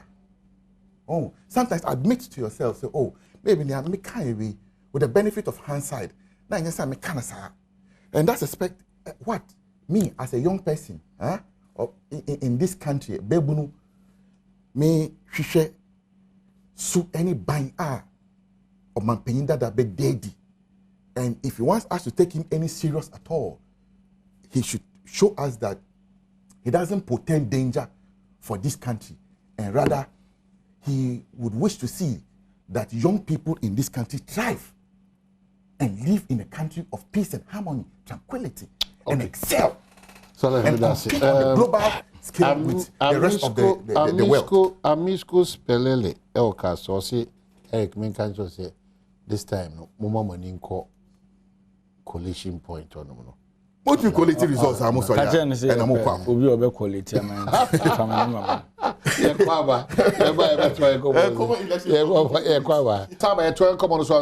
J. Ewahanum say Samsung Mustafa Salam so Ewahanum say Ghana and come the next 12 minutes. Ebepeja Emuhanum say Akwanya Oma, then also when you know Timini Edin Kita Kama. It's a happy birthday, Joanna Samantha Asempa. Happy birthday, Sunko Enko and Farmer. Namenka said this weekend, Saturday, Kumasi. Yanko Tai Dr. Benasantechi, a brand new paying or Katanechi, or Asante Mantema Squad to be precise. The Dr. Benasante, Onijuansa, or Yoko Clan, Munina shedding, and Alfie Yako Kasiepa. Eric, not very one quick week. Yeah, the report, and number be 2020 country report on human rights. I think we'll call section 1 of the report, paragraph 4. Or say, during 2020 election period. What's the source? Open messenger. So we report to an Kasa about LGBTQ, so mobile power. Or say, paragraph 4 of section 1 of the said report. Or say, during 2020 election period. authorities, media, and observers reported as many as 8 killings, with at least 2 killed by National Election Security Task Force, composed of military and police units, and at least 2 deaths from civilian violence. Investigation into the deaths remain pending, with little progress 2 years after the incident occurred. And now, I'm about into brackets, and I'm going to say, see Section 3 of the CEL report, freedom to participate in political process. Why are the Americans saying so? Why are we doing debate here and pay? Because there's a clear precedent, even US for not citing the said report. Ya Ghana for ankasa so nim de see about to twa mu koye. Kwanya inhumane treatment e demand nipa enema esi ye be si ne. Mampeni sebe as a penny ni fie. Oman, can you tell me say after say you kunkum kofo about mampeni waka ho asem da. Watwete wo ho da. But obi wu abrochire abranti ya tourism ministry kwaji na yi be a friend is bibini ya yemi an kon George Floyd. Oh yeah, 2 seconds amana mampeni atwete African life matter. Oti kroma mampeni e wupa dinti citizens yekum nipa besi nne wonka ho hwe. And there's no progress report. And now me know kase ye next election. Just last month or 3 weeks ago, the debater and a matter na went into contention. Appointment at the Electoral Commission. Yeah, I mean, Salam Huni say perfect. They deserve it. But Salam one day, to me, best son, na some major infine easy chair. Into no sorry, no one da preko. Sana over. So certain things. Appointee Charlotte was national. At the end of the day, at the end of the day, Charlotte was saying, declare election. Emma new patriotic party. Okay. Money collective results are different. Because we have collation of results. Now, Salam, Eric, okay. Thank you. Omayene enti wo hwe enema ne su ne ban na ban ne posture na nkasa na aban ni adane huruye moja ampanitim because so okay very little about these things. Yes, they show because ultimate kofa a non MPP activist to say Salam so no election na ye kwa ihe neutral minds because NDC and MPP no bi anyi ne honi no yempe obi obegina mfimfini ebegina di se or the results bi ba ebeji atuma wo so party ni na nkotena ho na owi anu wa be kan kire se kwan bi aso no ye nya atumi mfa mandis die nso na ogina ho kaza ana munim se ya na yemene ebetimi am wadwene se enye se ebetimi wo ye badwen ma sa na wo se wodwene ana no wi badwen ma meboa ba ebetimi am wadwene se enye ebetimi ni firi o ma meni bebi a wo firi o ha wo be se o kire me se ye beto aba nne na John Mahama ne Uri Alhaji Bawumia na ala nkwadwo twemaja na wa nipa Canada Japan ne yesi me kan electoral commission nipa nson no ho a be dey say meju wadi cells. That is it. And a rational human being thinking no, but there was some elements in the system the air can be adwene ne mfa ho eno nti na Enra Peace Council kasa obi pani so for pani mu bi frame Enra chief me chia was up masempa was dey me kan na ye ne debedu baby na me ya abo ho chi dodo na me say papa yan kanesa because ya na ye mo asore ma no ye bebo Easter for ye buy card dey send me for ye say ye hia me say memra ya na ye fundraising ana me boa enti say nipa na ye de enye na so wonfe wo senka nokre be ye kwabena sante de obeka ye Dominic si ye bo a wontumi nka na wo ya amanyame kra anyame som no usi na twetwe because ye deputy apia hene ko electoral commission won't say Peace Council akasa but Peace Council ya mamom ra the Peace Councils Act. Is it Act 818 or so 2011 under Professor Mills and ya pass the amamo. E was some shema a dear asundwe ni peri ye beba ho asem na modeka. Be sin ne asori pani bianka ho asem. Na ye to abawie na obi so accept results na Roman so for woman shekasok. Na Pentecost for bobo tie. Ni yin e ko ba ko aka chi se ye ko kasa kire ne so ma asundwe mra. E wo Roma. Ya tra ho. Enti ade ne sha se ayenye no you act. Yeto abawie ya pinchen kakra bi baaye no Uni ya no mo san light tin call president mama office for cantonment. Ye yi Peter Apia hene na ye complaining. What is o ma frame ampani Akufo-Addo say why ye be ye? Na wo suban ya time. What is o mo ka? Na ye nkonkoto abawie. Na obi si because of sune ban amode na dinti no. Mo anhwe yi a ye nya de ye hwehwe a na obi aba say ye be pa chew. Ha? O man eto da ye o. Nko akoma to yem. Nti suggest to them. Any suggestion kura they know. Ah, nanti kwa bana santi de baby e wadri pa na hu papa na wa hu enye bone. Ha? Enye bone. And people are okay with this. Quickly, Brian Asamba ya kasa na omo di statement aba and this name people no mo hwe mo kasa yi. Then after discussion aba condemn what Brian Champon said. Okay. But and then sa na beba meba we dey oh my and then sa na beba me chia so free the that you dey me call na sorry. Apostle Selassie me chia na no pay. Unim sa so for America o masem peace council ne na Muslimin for akase nipa o mo ye titire okroma o and 90% board members e wa ban we institutions. International Cathedral ne ya ne secretariat ne de half akogu so. Why na obekwa prophet Kusibu aten na yire na yebo che se get fan na obekwa asofu penny we a board member enti yakeka omu nyina no atomu maako dia wa appointees and a journalist na mo ka bi eduru akiri so ye ba na atwen half ayo omu board member so that board so decline one me am that board so senti no timi kawadu once o timi kawadu enti omu che board membership ni nyina Paul Adomo kire mo me say Paul Adomo kire se uja obetimi defend say Yesu anwu and the MP. Oh yes. Defensible. Onya an appointment ni ade be no ntimi defend. He has always been that like that. Dabi. Me say Paul. O jeje Paul a. Yesu ya owu ya wa sorry. Obeka se wanwu. Or the experiment so be kire because na na president. I think say ye pese o mind we. Now go no fache. I was in enough about tension. You have the man, you have the other among for Monko. Maybe. Huh? Okay, so Dr. Dakwasi Mfawe Mama Salam. Dr. Dakwa or Amanon Josephine Fabo. I am PP and NDC. There be on the gun and Yana committee, Wangasa. Doc makes out. His Excellency John Dramani Mahama is one of only 2 people who occupy the most enviable position in the country. And that's the position of former presidents. So I would rather advise that he tries his best to be a bit more circumspect with whatever comes out of his mouth. Okay, remember over 6 million Ghanaians voted for him in the last election. So he tells you how powerful John Dramani Mahama is. This one also says, His Excellency John Mahama is one of the only 2 people who occupy the most enviable. So I would rather advise he continues. As for the usual warmongering between NDC and NPP, let's leave them because it is not going to end today or tomorrow. And we better brace for more of those. Doc also the other about it.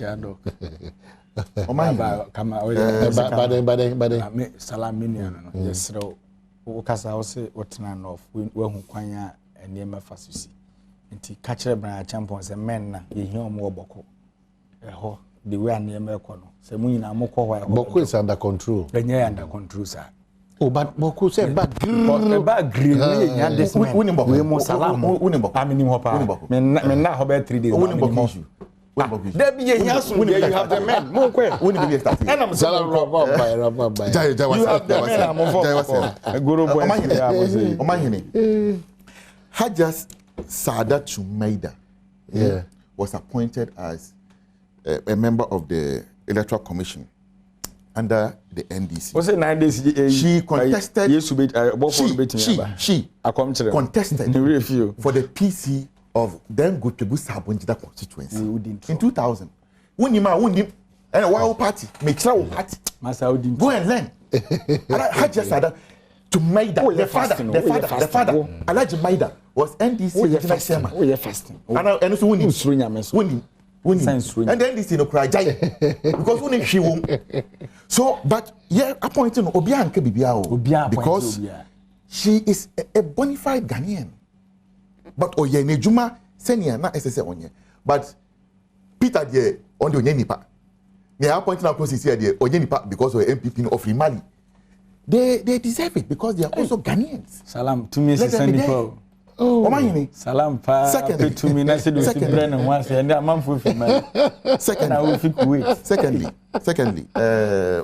Salam, Kai Wachu. Ah, man, Sir, winning Ali Maiga. Yeah, Ali Maiga. Yeah. What happened in his constituency? Then, of course. The Olusu city, no? Yes. In the last yes. Then, of course. Are you aware that he was attacked at in the car? You know somebody was killed there? That's true. You have power instead of you to conduct investigation. How come somebody was report how come that life doesn't? Let me be so question. Now you think say Salam. MPP ni yes. Salam. You have the man. Look. Salam Collins Dauda. Salam. To me. Look, my constituency youth organizer for a city visa. We share nsa machete a yedi try na chi. But Collins Dauda is a violent person. That's our wisdom point. We are so proud of him. He has a brother called Mirefini. You know him? The kind of violence that they visit there, time beer about Collins Dauda. On a brother be. I've forgotten. You know, he's one of the best people we have in this country. Salam. I don't know. Salam assistant.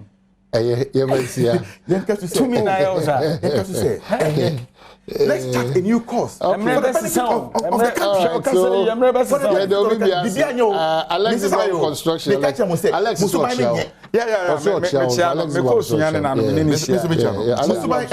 country. For the good work for Brown. One of the finest, youngest contractors, Badwam Construction. It we are offered here. Have the best of the day. Bye bye.